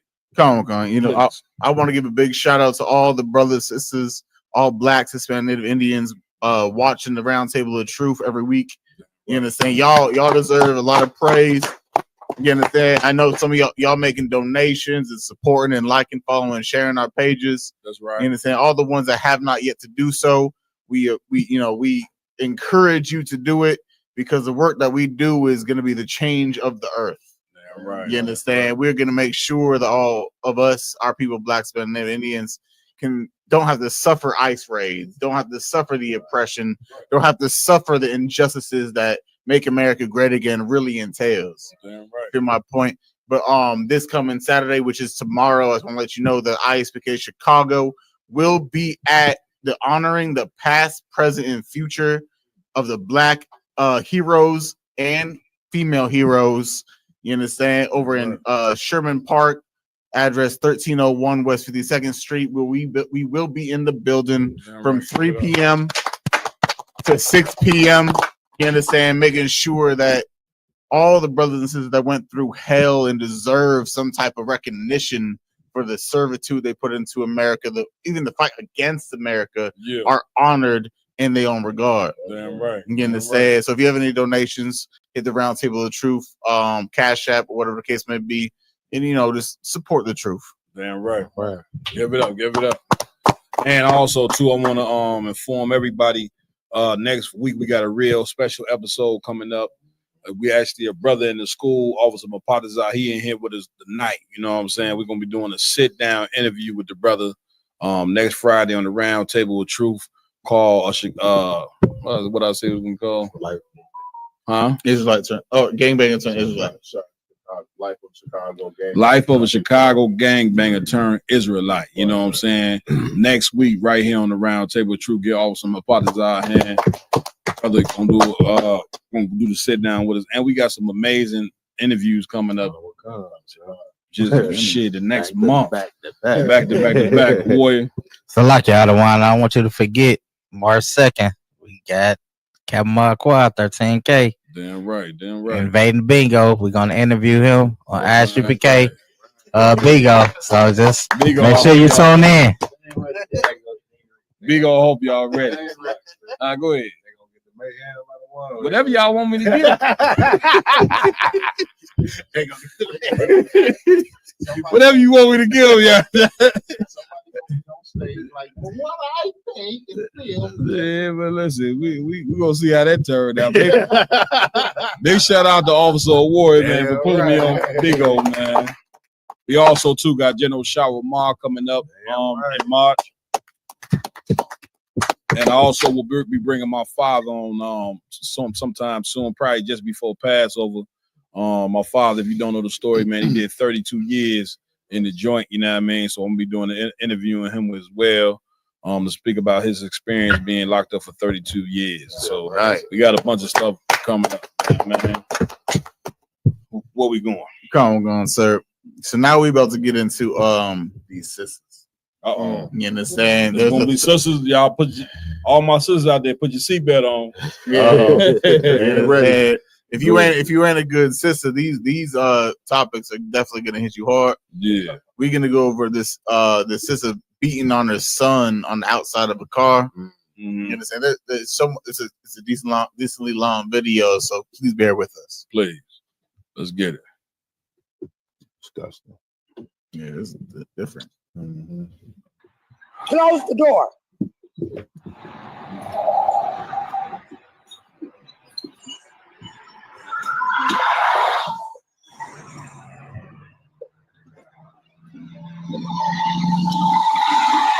Get the fuck in that car. Get in that car. Nah, bitch, get in that car. Get in the car. Get the fuck in the car. I'm not playing with you. Get the fuck in the car. Get the fuck in the car. Quit playing with me, bro. Quit fucking playing with me. I'll pop you with this motherfucking brush, nigga. Sit your bitch ass down.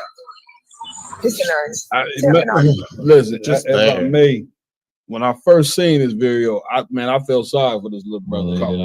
You understand? And you could see that because he's timid. You see what I'm saying? This brother has been.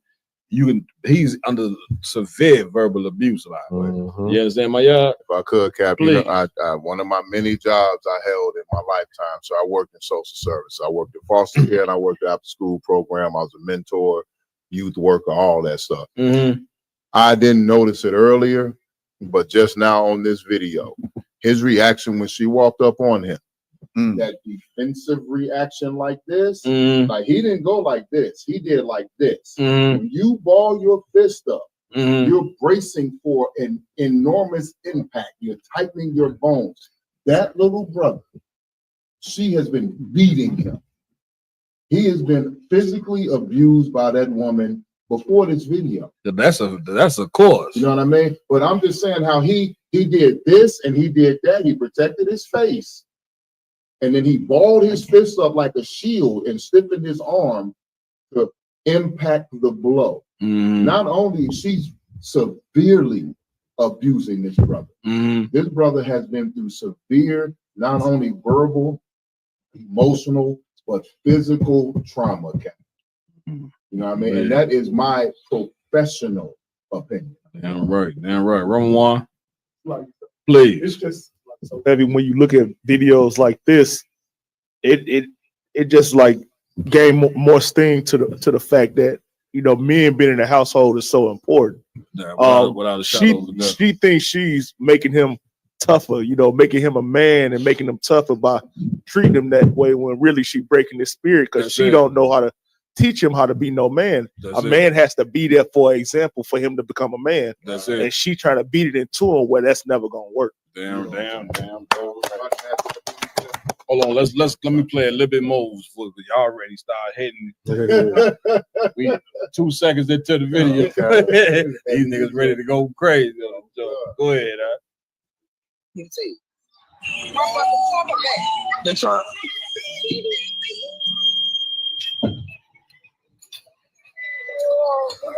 Shut your bitch ass up. Where my gas tank on club is? What is that in that bottle? Is that gas? No, that's that cheese. Oh. This bitch done saved today. Fuck you, DPD. I'm always saying. You always beat me. You always beat DPD. Oh, you send her? Now this bitch should go with you. Cause I'm about to beat this bitch ass. Tell that bitch to get in Ashley car. Tell him to come on. Mitch is his name. Come on. Keep going. Bitch done ran back up her, Ashley. He was over there. Bitch, the dog came and that bitch ran back up the hill. Look at this bitch. Keep laughing. It's over come saving you. Come on, Pearl. Get the fucking car. Shut your bitch ass up. Shut up. What you want to do? What you want to do? Get your bitch ass in the motherfucker car. Fight, bitch. Fight. Don't do it. Don't. Come on, Pearl. It's your mama. Come on, bitch. Come on. You heard what her name was, right? What was her name? Pearl. Now you think what's your bet? She go to church every Sunday. Oh, Miss Pearl. She got the big hat on. Since when you ain't never seen Pearl sitting in the front row with a big hat? No, not even Evangelist Pearl. You get my point? Deaconess Pearl. And I mean, she calling this brother so many bitches out that I mean, okay, this is the type of parent that don't even deserve to have a child. Right. You understand what I'm telling you? Like this is sickening. You understand? My partner's eye. Hey, you know what I'm saying? Pearl, it's like, okay, when you are named that, it's like almost you guarantee you got to be at somebody's church. I'm just saying, I don't know a Pearl that's not in nobody's church. I'm trying to figure out what made her film this interaction. Salakia, sir. I was just telling the Rumble one the same thing. I'm like, man, she must want the father to see this and do something about it. Yeah. You know what I'm saying? That's the only thing I could, you know what I'm saying? She not, because was she embarrassing him? I'm pretty sure she didn't been to his school and embarrassed him 1,000 times already. You know what I'm saying? According to this video, she want his father. She trying to gain attention from that father. Yeah. That's just with me having multiple kids and 5 baby mamas. You know what I'm saying? No and when they can't get under my skin, they start using the kids. Right. Oh, go ahead, Maya. I come to your room. I agree with my father's job, but I want to add the layer on to that. Please. She thinks that she is teaching him respect for women. And that's what she's trying to show the world, how she's teaching her son to respect a woman and not disrespect a woman. As you'll see later in the video, she claims that the brother said something to her to disrespect her. So this is her attempt to teach him to respect a woman. And what she's really doing is teaching him hatred of women to the point where that little brother, when he grows up, he's going to go one of two ways. Go ahead. He's either going to go to that LGBTQ alternative death style, or he is going to be one of the absolute worst and terrible women beaters and abusers of women that you've ever seen in your life. So, well, for sure, she breaking the brother's spirit. His spirit is already broke.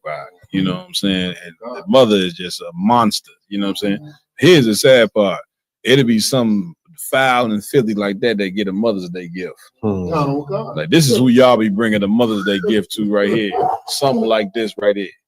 You know what I'm saying? Which is why you don't have appointed holidays where you give people gifts. You give people gifts based on their conduct and their action. And she for sure don't deserve no gift at all. And I'm gonna tell you something. That demon that she got on her, it come from the Christian church. And listen, and the demon that the Christian church have on them, that demon come from the so-called white man. You know what I'm saying? Like the white man, the same demon of hatred that the white man got for us, we now walk around with his demon, you know what I'm saying, in our households. And she for sure got that right there. That boy is terrified right there. You know what I'm saying? And the only thing gonna happen to him when he get older, he gonna get with a woman that gonna continue. You think he gonna hate women? Nah. He gonna go get with a woman just like his mama who continue to break his spirit. You know what I'm saying? And now, you know what I'm saying, once again, he ain't gonna be a man. He'll be a man by age and physically, but spiritually, he ain't gonna have no strength to stand up for himself at all. That's it. You know what I'm saying? Ramawan, So, G. You know, I'm sorry to tell some of the, you know, the people that's watching, but that the reason your daddy wasn't in the house because Sister Pearl was your mama. Yeah. You know what I'm saying? Well, I ain't even think it was people even still named Pearl. I thought that name had died. That name need to die. You see what pearls do, right? Go ahead, Rawa. I'm just saying, like that's why a lot of people want to know why their fathers wasn't in the house. Yeah, you know why the father ran away. That they had to deal with a sister with a demon just like this sister got right here. No doubt. And you think my daddy was just, and of course you know he ain't had brotherhood like we do. And we know how to counsel ourselves with situations like this. No doubt. So he just ran away from the situation. He ran away from the pit bull. Yeah. But the same way she treating her son, that's really meant for the man, for his daddy. Well, what you bringing out is so heavy is that if she don't know how to be a mother, then you know damn sure she don't know how to be no wife. You see what I'm saying? Which once again, this goes back to us being under this American culture for far too long. You know what I'm saying? And this American culture and society, they ain't teaching our women out. You see how horrible our women are out there, man. You know what I'm saying? By the time they 17, man, they out there walking the block selling their body out. Or they, you know, on Instagram or these different videos showing they nakedness. You know what I'm saying? Our women are totally destroyed from following the philosophies of America on what it is to be a woman. When if you want to learn what it is to be a woman, you got to learn that from the book. What is the book? The Bible, the scripture, the records, you know what I'm saying, which deals with your conduct. You can be the most beautiful woman in the world physically, you know what I'm saying, and have all the curves and all that. We get it, you know what I'm saying? And it ain't nothing the Most High created better than a Black, Hispanic, and Native Indian woman. Here's the problem. You have to fix your conduct, man. That's right. On how you act. How good you look means absolutely nothing if you a goddamn monster. Nobody gonna want to deal with you. You're gonna destroy your children. Ain't no man gonna want to stay with you, which means you're gonna go through 10, 15 men, you know what I'm saying, until somebody ready to settle down with your disgusting behind, because he ain't got a choice in the matter. You understand? And it just completely destructive to our community. Lamont. If I may, please. This video right here shows that single women cannot raise men. That's right. You understand? Like what she's doing is just effeminating her child, so he's gonna grow up, like my yard said, into being in part of the rainbow community. You understand? Single mothers cannot raise boys into proper men. That's right. And then after that fact, after generations have passed, when women say, "Oh, there's no good men out here, no men want me," it's because you turned them all effeminate. Here's a bigger kicker though. You right, but we've been saying that for Black people. Everybody been saying that for years on top of years, right or wrong. That single women, everybody knows this, right? But how do you stop it? No, that's the question, because we know this, but how do we stop it? Y'all done? Out of one, we stop it how everybody evades. Everybody evades correcting the Black woman. Damn, you know right. what I'm saying? Damn right. Just like, you know what I'm saying, everybody always mentioned Tupac, but you know what I'm saying, like we even as a crackhead, you know what I'm saying, his mother's is still portrayed as a black queen. Black queen. Yeah. You know what I'm saying? All our women, we gotta stop that. Yeah. If you're a crackhead mother, You know what I'm saying? You're not a queen. Okay, if you're a mother, you know what I'm saying, that thrown the father out the home because you wasn't happy. They women destroying families, something serious as a family, because they wake up one day and they ain't happy. They destroying the family. And guess what? The white man has created a culture and a society where they can do that. Now, in the black man society, you ain't gonna be able to throw away no family because you happy. You ain't gonna have no choice but to stay in that family because a woman's emotions change every day. Right. One minute she so the day she wake up, she ain't happy. She didn't throw away the family. Tomorrow, she back happy.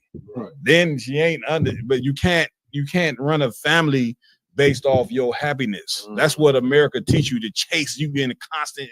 That's everybody, man and women. You in a constant chase for happiness when you should be in a constant chase for the truth. That's right. Not for happiness. Like you don't like the brothers was saying, one of y'all was saying earlier, we got to learn to be adults. And if you're an adult, you ain't going to wake up every day happy. That ain't how life works. Damn right. You know what I'm saying? Get out of this goddamn fantasy world. A lot of you, 30, you a 30-year-old woman, you know what I'm saying, talking about, I ain't happy. I ain't happy. Like you 10 years fucking old. Right. Good. That's super happy.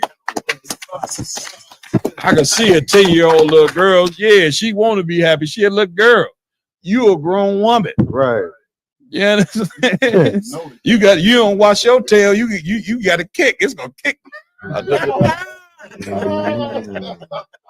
A special kick go hit the room. 10-year-old girl, she'll be all right. You know what I'm saying? But I mean, come on, man, Lamar. If I may, I actually did a survey or interview status on like 7, 8 to 10 black women, and they were asking, would you sacrifice your individual happiness for the sake of your family? And all of them said, well, how can I raise a family if I'm not happy? And then other ones were like, I would never do that. My happiness is more important than anything, so forth and so such. It just goes to show you that your emotions are more important than the sanctity of a household. And not only that, emotions are fleeting. Right. Like you talking about 24 hours, you wake up happy this day or this day. Man, I could be in my room playing video games and I get one phone call from one person and I'm pissed off. You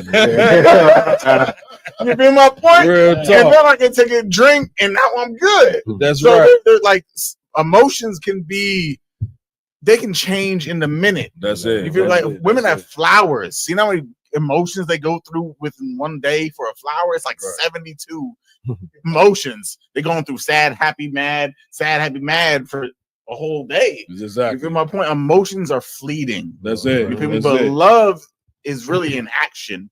Happiness and all that is not just an emotion, it's an action. It's a choice. That's it. You feel my point? That's it. Stop feeding into the illusion that the white man gave us, is that all these things that we experience are just emotions. Damn right. We ain't gonna play no more of this tape. We beat this into the ground. We gonna go ahead.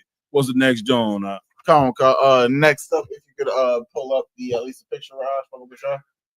So we got this photo of this we're, like I said, we rather hit women right now. We're discussing this. Not saying there ain't beautiful women and great women out there, but we're gonna hit on the atrocities that they do commit. Big shout out to all the women in the ISUBK, you know what I'm saying, that have decided to come in, change their life, and get down with these brothers in the UPK. You know what I'm saying? Y'all are some great women, and we fully support y'all. Yes, and I encourage all the women who not in the ISUPK, if you want to become brand new and be something special and become a virtuous woman, come join the brotherhood. You know, this brotherhood meaning come join the brotherhood so we can correct you to be a good woman. You know? So what we got right going into the sister that she abandoned her kids for 3 to 5 years and no one even knew it. Lord, so this is the little scene right here, and then IG has the article on the that is horrendous. So I'll read this, and then after that you can get the article, please. And then Raj, if you want to hit the other picture after that, read that. So this says Michigan mom arrested for abandoning her 3 kids for 4 to 5 years and discussing home while she lived in another place. And then if you want to hit the other picture, that's the scene of it. That's just one of the rooms. That's just the bathroom. You feel my point? So they hit a lot of discrepancies, but IG has more along the story. Sluggy. Pontiac, Michigan. Oakland County prosecutor Karen McDonald has charged 34-year-old Kelly Bryant with 3 counts of first-degree child abuse in the Pontiac abandonment case, where 3 kids were allegedly left alone for years. The 3 children in this case suffered unimaginable abuse and neglect over a long period of time, said McDonald. Officials say that 3 children, a 15-year-old boy, a 13-year-old girl, and a 12-year-old girl, were left in squalor, surviving on weekly drop-offs of prepared food. McDonald revealed during the news conference that the boy told officials that he would text his mother when they were running low on food, and she would have some delivered to them. So does she deserve a Mother's Day gift? I bet you she get one. I bet you when people see it, they're gonna say Happy Mother's Day, even though she been a complete monster. Like once again, for a woman to leave her children in this type of condition, off top, this tells you, know what I'm saying, that this woman has a mental illness. And listen, you gonna listen. Anytime you create days where you giving women gifts and you praising them, even though they've been, you know what I'm saying, evil as hell, then you creating a damn psychopath. You understand? You creating a damn what's the word they use for women with these mental issues? Narcissist. A narcissist. You creating a damn narcissist overnight when you reward a person for bad behavior. Now they when you reward a person for bad behavior, after a while they don't even know what good behavior is at this point. You understand? They don't even know it. You understand? Keep reading, John. Come on. Please. The prosecutor said they will also be seeking to terminate Brian's parental rights. McDonald released the mother's name during. Get him a hand for that. Yeah, right. Like once again, everybody don't deserve no kids. And let me tell you something, man. You brothers, man, listen. This we on these women, man, but we got to get on you brothers because I'm gonna tell you why. You got to stop getting in the bed laying down with these monsters, man. That's right. You know what I'm saying? You got to stop thinking with your little head and start thinking with your big head. I know you didn't heard that one before. And when you think with your little head, you don't care how a woman act. All you see is she look good, she's sexually attractive to you, so you're gonna have sex with her, and you're gonna put seeds in this woman, you know what I'm saying, and she's gonna be a horrible mother to these children and just continue to produce. I'm coming to you, brother, and continue to produce a very vicious cycle. You know what I'm saying, for our people. And we can this cycle here, this can't continue. What's the noise, Akin? You know, this cycle that we have, this can't continue. Because can you imagine how psychological damage these children will be when they grow up from living in this matter? They're gonna hate women. Hate women before they even get to the hate women part. Who knows what their life gonna turn out? Right. You know what I'm saying? So you brothers gotta do a better job, man, of picking the right woman that don't have this type of mind. You ever done? Yeah, just like you said, before you even get to hating women and different things like that, the years she left them there, those are pivotal times in a child's life to where they develop, you know what I'm saying, into, you know what I'm saying, they coming out of adolescence to growing into a, you know what I'm saying, a teenager and to a grown person. Like, so she stripped them of several years that you don't know how they're gonna develop, like, you know, moving forward. You know what I'm saying? Right. Real talk. Oh, I gotta stop that. Where we at with it? Kamal Khan. Brian could face up to life in prison if convicted. She will be formally arraigned on the charges on Thursday. Officers conducting a recent welfare check on the home in search of the mother found the children living alone. Listen, she deserves whatever sentence that they give her. She deserves. But guess who also deserves a sentence? You know where I'm going? The white man. That's right. You understand? Like, and why do I say that? Because the society that he created, when you get oppressed, listen to me good. We've been oppressed for 500 years. And anybody, you know what I'm saying, with any good sound education to tell you that mental illness comes from being oppressed. You know what I'm saying? And black people, man, we walking around. That's why damn near 80% of us is on medication. You know what I'm saying? Because of our lives here in America, which turn us into monsters. Now, once again, that ain't no excuse. You see what I'm saying? But the white man gonna be charged for this as well. You know what I'm saying? Because you can't have a people in your hand and do all the things that you did and don't think that we're gonna be destroyed but behind your actions. And she's a proven example of that. I mean, this house was filthy. Okay, and how old were these children? 12, 13, and 15. Right. After the 4 to 5 years. So it started the youngest at 8, maybe 9. The horror of being that young and having to fend for yourself and not have forget the filth and nastiness of the crib, but not having the parents there to nurture you through life. You know, she living somewhere else. I guarantee you where she living, it ain't gonna look nothing like this. You see what I'm saying? Go ahead. So if I may, just right after the fact, like they got found out at the ages of 15, 14, and 12, I believe. Right after that, guess where they going? The foster care system. And we all know the foster care system is nothing that's beneficial to Black, Hispanic, Native Indians. So they were already neglected by mom. Probably don't know who dad is because dad obviously hasn't been in the picture. And then they're going to get thrown into the white man's custody.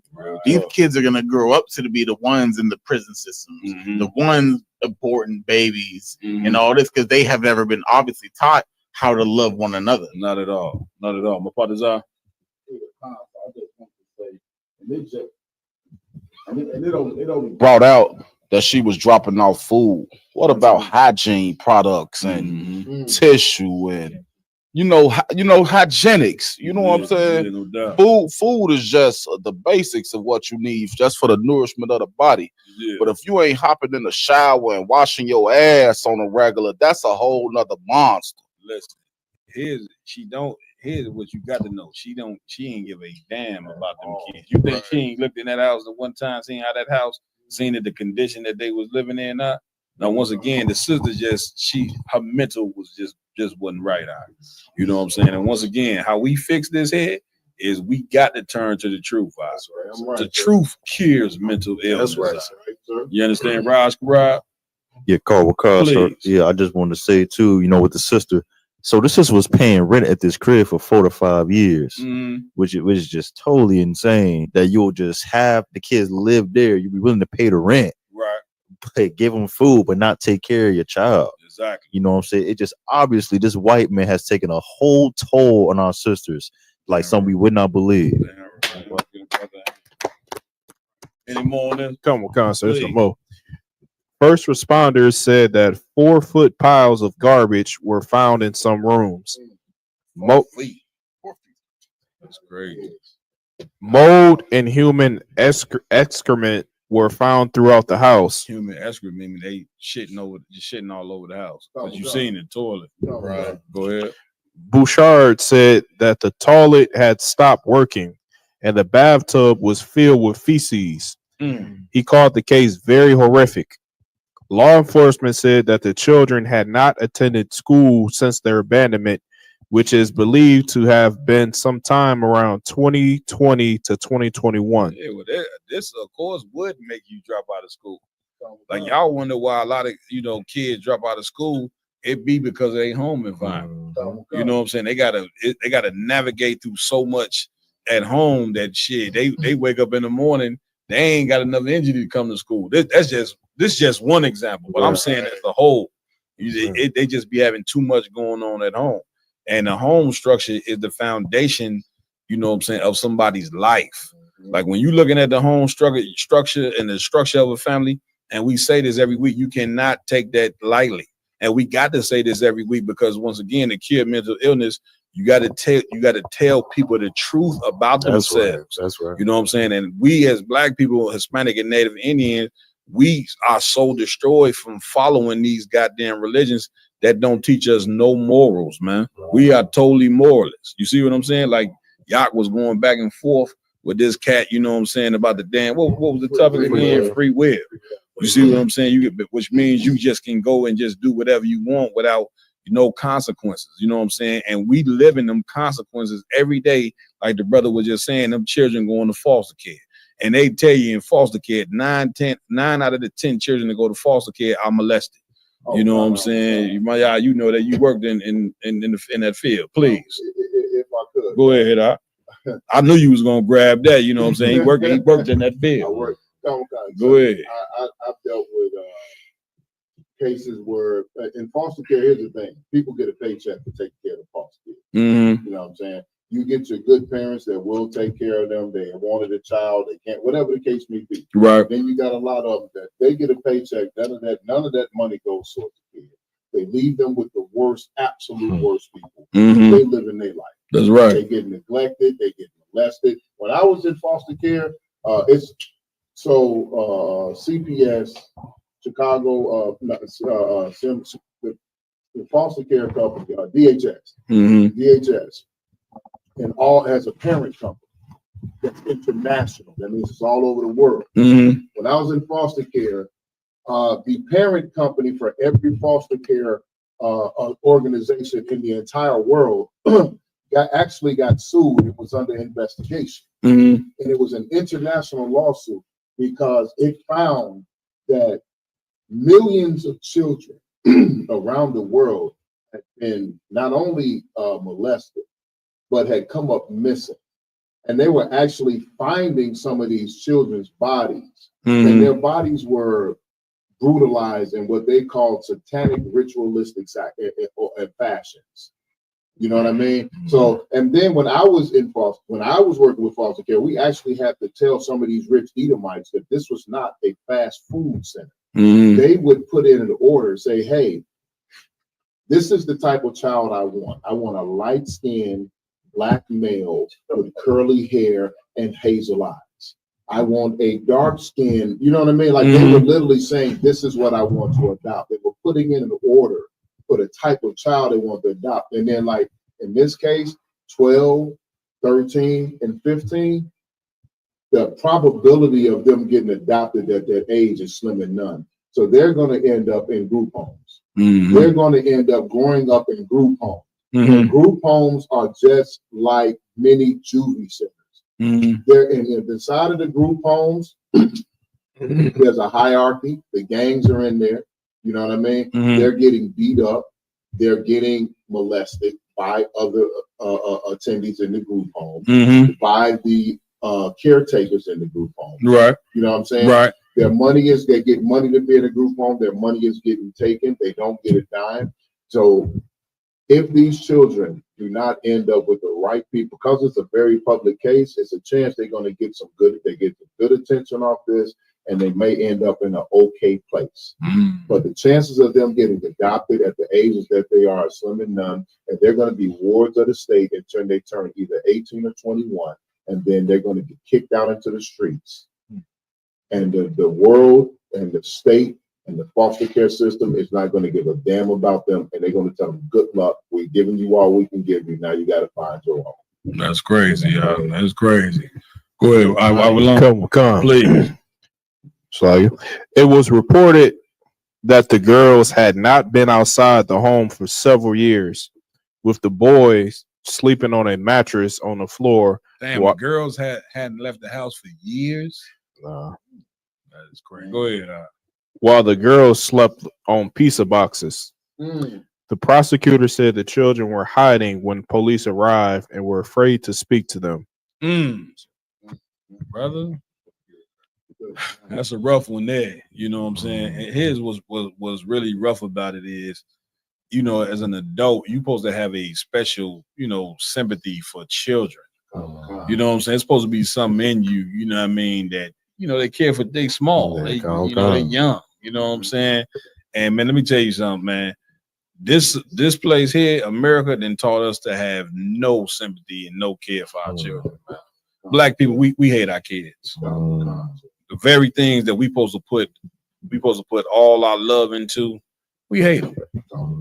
You know what I'm saying? And this sister hated them damn kids and had no sympathies for them kids whatsoever. And she's just one example. But as a whole, we hate our children, and that's why they end up as bad adults. Okay. You understand? Because we ain't putting nothing into the damn kid. You look at the kid and hate the damn kids. You understand? What's next? Come on, last but not least, we're gonna go over this cheerleader. You know what I'm saying? This young brother by blood. You understand? By birth. He's a brother by birth. You gotta own that at least. Right. But he decided to be a cheerleader, and he has the most effeminate spirit in the world. And his mom had something to say about the criticism and his lifestyle. Like the sister she didn't have no care to post this picture. Right. You see what that said at the top? My baby ate it the fuck up. And fuck you mean? My baby ate it up. Fuck you mean? Right. You know what I'm saying? Like, and you want to tell me, you know what I'm saying, that we ain't dealing with mental illness in America? Damn right. Like this brother, you know what I'm saying, is in a cheerleader uniform, which means, you know what I'm saying, he ain't for sure has no masculinity, and she's so mentally ill herself that she posted this picture for the world to see. Right. You understand? Like this if y'all get me right on this, I believe y'all say this picture went viral. You see what I'm saying? Yeah, and listen, man, let this be a wake-up call for you Black, Hispanic, and Native Indian men. This is why you got to put on your boots and come into the truth. Right. You understand? Because when you don't put on your boots and come into this truth, this is the ending result of us not going to war against white supremacy. And guess what? I'm coming to you, priest. This is what white supremacy wants you to be. Right. White supremacy wants you to be this right here. You understand? What we have with this? Go ahead, Mapatazar. So this right here is a product of a man not being in the house. That's it. You know what I'm saying? This is a product of a woman, an independent woman. Mm-hmm. I don't need no man. I got this. I could take care. This the result of that. Mm-hmm. You know what I'm saying? Mm-hmm. That's if you realize most of the time you see me, usually I got my boys. You know what I'm saying with me, That's just right. to show them how men supposed to interact. You know what I'm saying? It ain't Jay. You know what I'm saying? It ain't. It's because I love my babies, of course. Yeah. But I want them to grow up and see. Okay, this had that. You know, they look up to me so damn much. You know what I'm saying? I barely got to tell them to do certain stuff. You know what I'm saying? Right, they see what I'm doing and who I'm around, and they see how we interact. You know, they see the masculinity. So when they grow up and, you know what I'm saying, become men, this is what they want to be. You know what I'm saying? Damn this right, is a product of a man not being in the house. And I guarantee you, his father do not agree with this. Damn you know what I'm saying? Is there some backstory on this? Go ahead, Lamar. Aguilar. Come on. Please. Son then went viral on y'all. This is the mother. Slide cap. The team is phenomenal. He has been getting backlash the past 24 hours, and guess what? We don't give a fuck. LOL. He owns this. It's him, and don't ever count him out. The world will say what the sister just said. She said he owns this. You know what I'm saying? Like once keep going. The world will say everything to slander this. At least we know who he is in front of the door and behind the closed ones. Eat him down, son. I'm big stepping, baby. Lord have mercy. The girl for all the Black people, man, that stood up against this, give yourselves a hand. You know what I'm saying? Like this is, you know, Black people, they'll tell you in America, Black people are actually the number one race that is least likely to prefer to be homosexual. You know what I'm saying? But of course, that's been broken down, you know, over the years or whatever the case may be, man. But that spirit of not want our sons to end up like that, man, you keep that spirit out and right, never, right, you know what I'm saying, confined to what they want you to confine to. Lamar, like, if I could, like this right here is this what Dwayne Wade and Gabrielle Union created. You feel my point? With a son that they decided to change from Zion to Zaya. You feel me? That's the epitome of this. They look almost the same, but well, cheerleading. But at the end of the day, like believing in like Dwayne Wade's philosophy and his little nail polish business, and Gabrielle Union and them emasculating their son to turn into Zaya from Zion. More people believe like our leaders cause us to err. That's right. According to the Bible. That's right. To my point, this is what that leads to. That's right. Listening to our black athletes or our black preachers or anything like that saying free will truly exists, we can do whatever we want. Yeah. This is the outcome. Just on the paint said he isn't happy. You can tell by that smirk. You know what I'm saying, that he ain't happy. You know what I'm saying? Y'all done? Hey, Adam Juan, just last night I was kind of going through these comments, and it was just really sad to see, you know what I'm saying, just like this mother, which is doing a horrible job. I want to say for sure that this mother is doing a horrible job as a parent. But one of I'm gonna ask y'all again what I've been asking all night. Do you think she got a Mother's Day gift?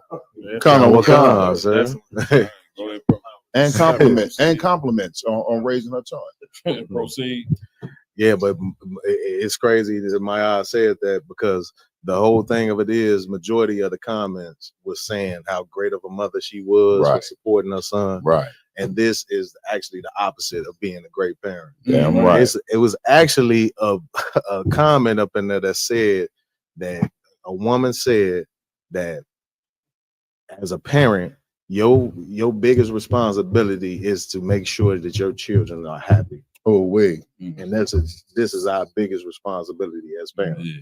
And go ahead, y'all done. That can't be further from the truth. That's our right. responsibility as parents is to put our kids on the path that they should go, like the scripture says. That's it. And for them to follow that path to a successful lifestyle. That's it. You know what I'm saying? That's it. Not to just allow our kid to do whatever they wish to do at whatever point. You know what I'm saying? Just because it makes them feel good. Once again, whenever you remove the man, it's a norm to remove the man and basically let women and children raise themselves. When that ain't how the Most High put it. The Lord put an order in the Bible for all you people who claim to love the Lord and follow God. Well, God got an order He set up. That order is God over Christ, Christ over the man over the woman over the children. Anytime that order is breached, then you're gonna have a problem within the black family. That's right. You know what I'm saying? We just got through finish saying how women chasing happiness, and now they going, and I'll hold your point, priest. Now they going to the children, you know what I'm saying, and talking about they have to be, he got to be happy. You see what I'm saying? When like Yaradan is saying, the children have to be raised correctly. They have to be raised in the right way. And young boys, make no mistake, young black boys and Hispanic boys, they supposed to be raised up to be warriors. That's right. That's what they're supposed to be. They supposed to be raised up to be able to defend their nation. Why you think armies are so important? That if you look at all the country, these world superpowers, they superpowers not because of just the money that they got. You know what I'm saying? They world superpowers because of the armies that they can produce. So a black and Hispanic man, if you ain't got no army, then you for sure ain't gonna have no strong nation, because you ain't got nobody to step up and defend your nation. That's right. You see what I'm saying? So that boy right there, yeah, that's a hurt on his face right there, because he know what he doing is wrong. Right, but he's a child being led by a demon, which means he got a demon on him. Right. You understand? Raise these young boys, man, to be soldiers. That's right. Raise these young girls to be what? Feminine. You know what I'm saying? To raise them to be successful mothers. You know what I'm saying? So the family can be intact like it's supposed to be. That's right. You get what I'm saying? So raise it. Don't worry about the children being happy. Raise these children, you know what I'm saying, in the right way, man. Right. You understand my yard? Hey, so like I said, if I could, she's talking about him being happy. This child doesn't know what it really is to be happy, because he's growing up without a father. That's it. You know what I'm saying? A young boy needs a father.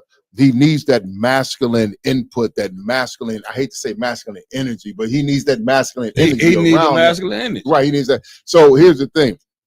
He's emulating what he's around. That's it. He's around his mother. He's around his aunties. He's around her girlfriends. That's it. She is too busy. And Salaki, I don't know nothing about the sister, sir, but I'm just saying she's too busy being a whore. He's a victim of every man that has come into his mother's life and ran off on her since he was born. Because she's obviously not with the father. You know what I'm saying? She's a single mother. All that pain, all that hurt, all that hatred for men, she done poured into that boy.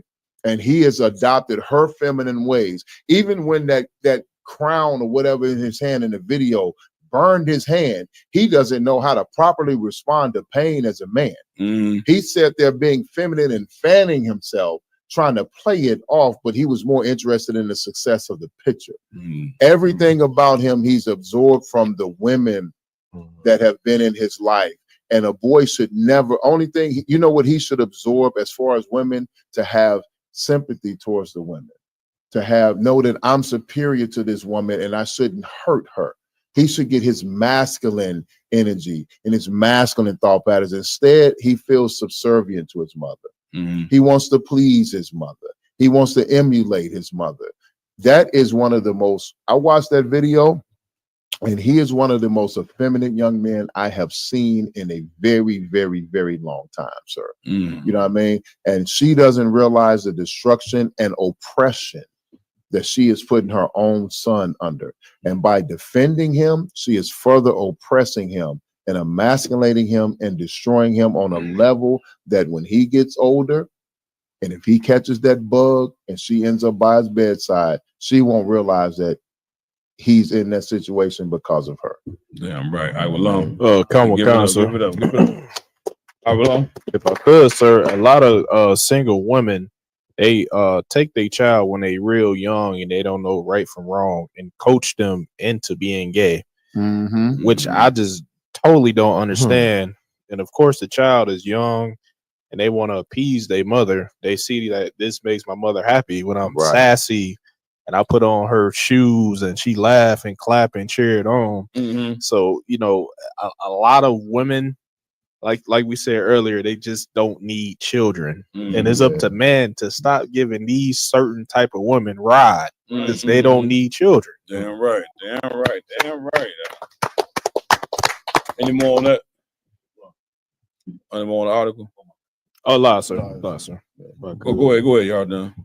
If I could too, sir, I gotta give some of this to the Christian church too, because the whole thing of it is, I don't want majority of these women, you know what I'm saying, are being taught, you know what I'm saying, not to stay in relationships because they're not happy, unequally yoked. Like that's what they lean on, unequally yoked. You know what I'm saying? When the Bible is not even talking about a marriage, when it's talking about it being equally yoked. You know what I'm saying? But the Christian church teaches, you know what I'm saying, that if you're not happy, you know what I'm saying, you got to go out and find your happiness. So, you know what I'm saying, you can leave that relationship, and this is the results of all the Christian church. And guess what? The happiness is going to last. How long does a honeymoon normally last? A couple months. You know what I'm saying? And you on and on because you ain't happy. So y'all hit very heavy topics, you know what I'm saying? Let me hit a heavy one too. This is also the product of Esau. Right. You know what I'm saying?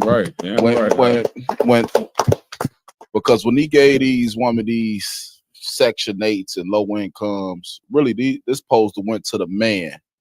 You know what I'm saying? So the man could, you know what I'm saying, lead the family and whatever. But he gave it to the women and kicked the man. And in order for the women to hide this, the men couldn't be around. He kicked the man out the house because he knew the men was going, because of the oppression, they was going to go kill each other. They was going to create gangs. And in turn, they was going to lead a mother to deal with the kids, the little boys and the little girls. You know what I'm saying? And this a product of that. And the thing is, women don't even understand how deep that is to kick your man out the house, because now they want to be the feminine. They want to be the masculine. You know, they say what they call it. They call themselves the breadwinners now. You know what I'm saying? When really it don't mean just because you make more money don't mean you the breadwinner. And give it up to Adele Givens, man. She had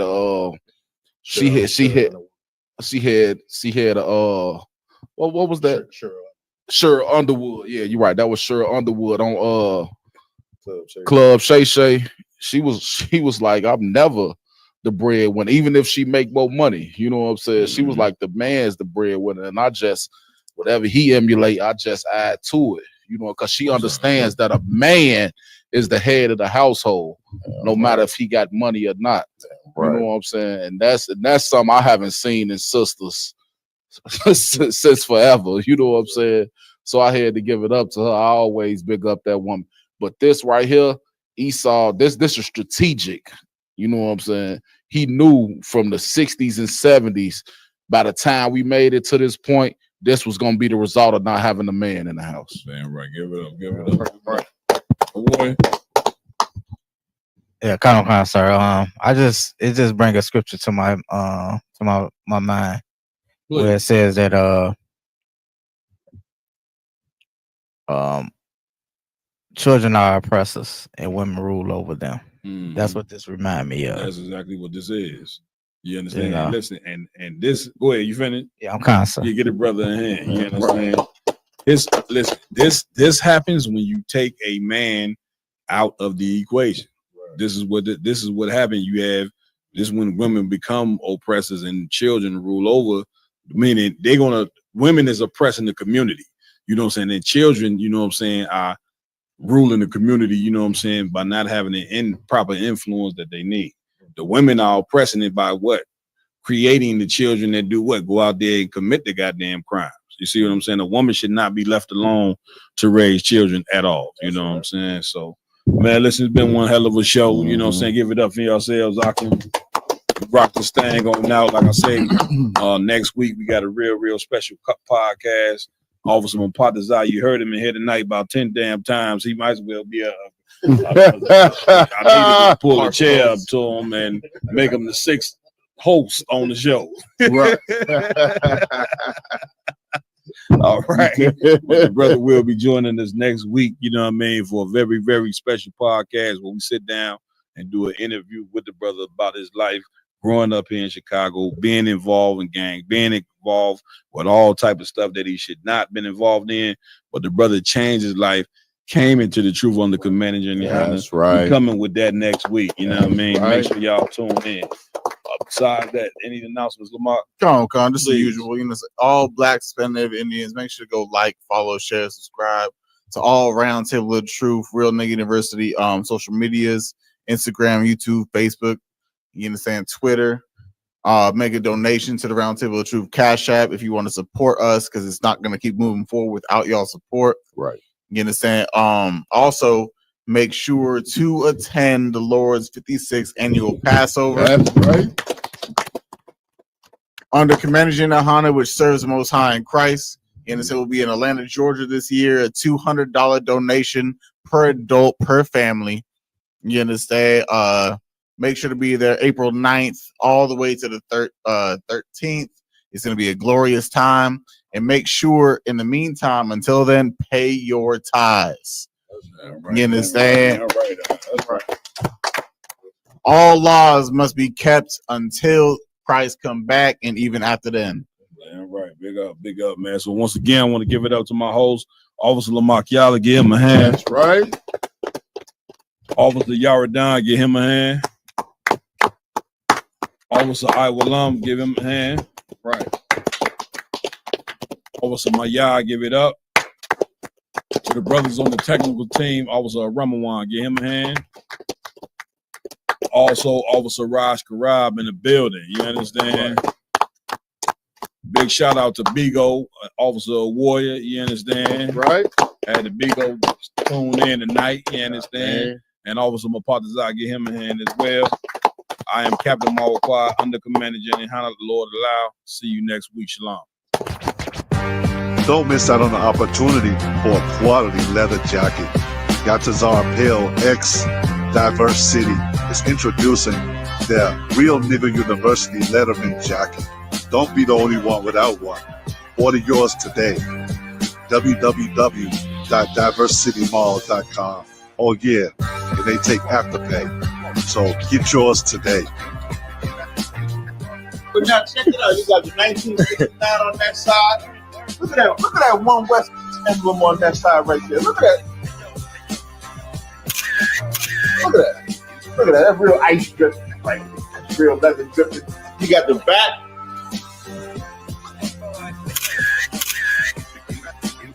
And then, if anybody ever questioned us putting nigga on the jacket, you got Acts 13:1 engraved right here on the front.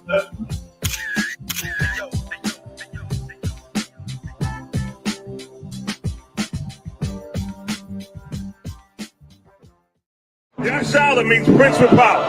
That's all it means. A prince with power. Why do you think you act like princes, man? A prince is royalty, man. Even our destroyed state in America, we still act like royalty. Right. Brothers with a rock, gold chains, gold earrings, gold fronts, man. That's all Southern people that's royal. A royal heritage, a royal bloodline. That's who we are naturally. We just don't know it.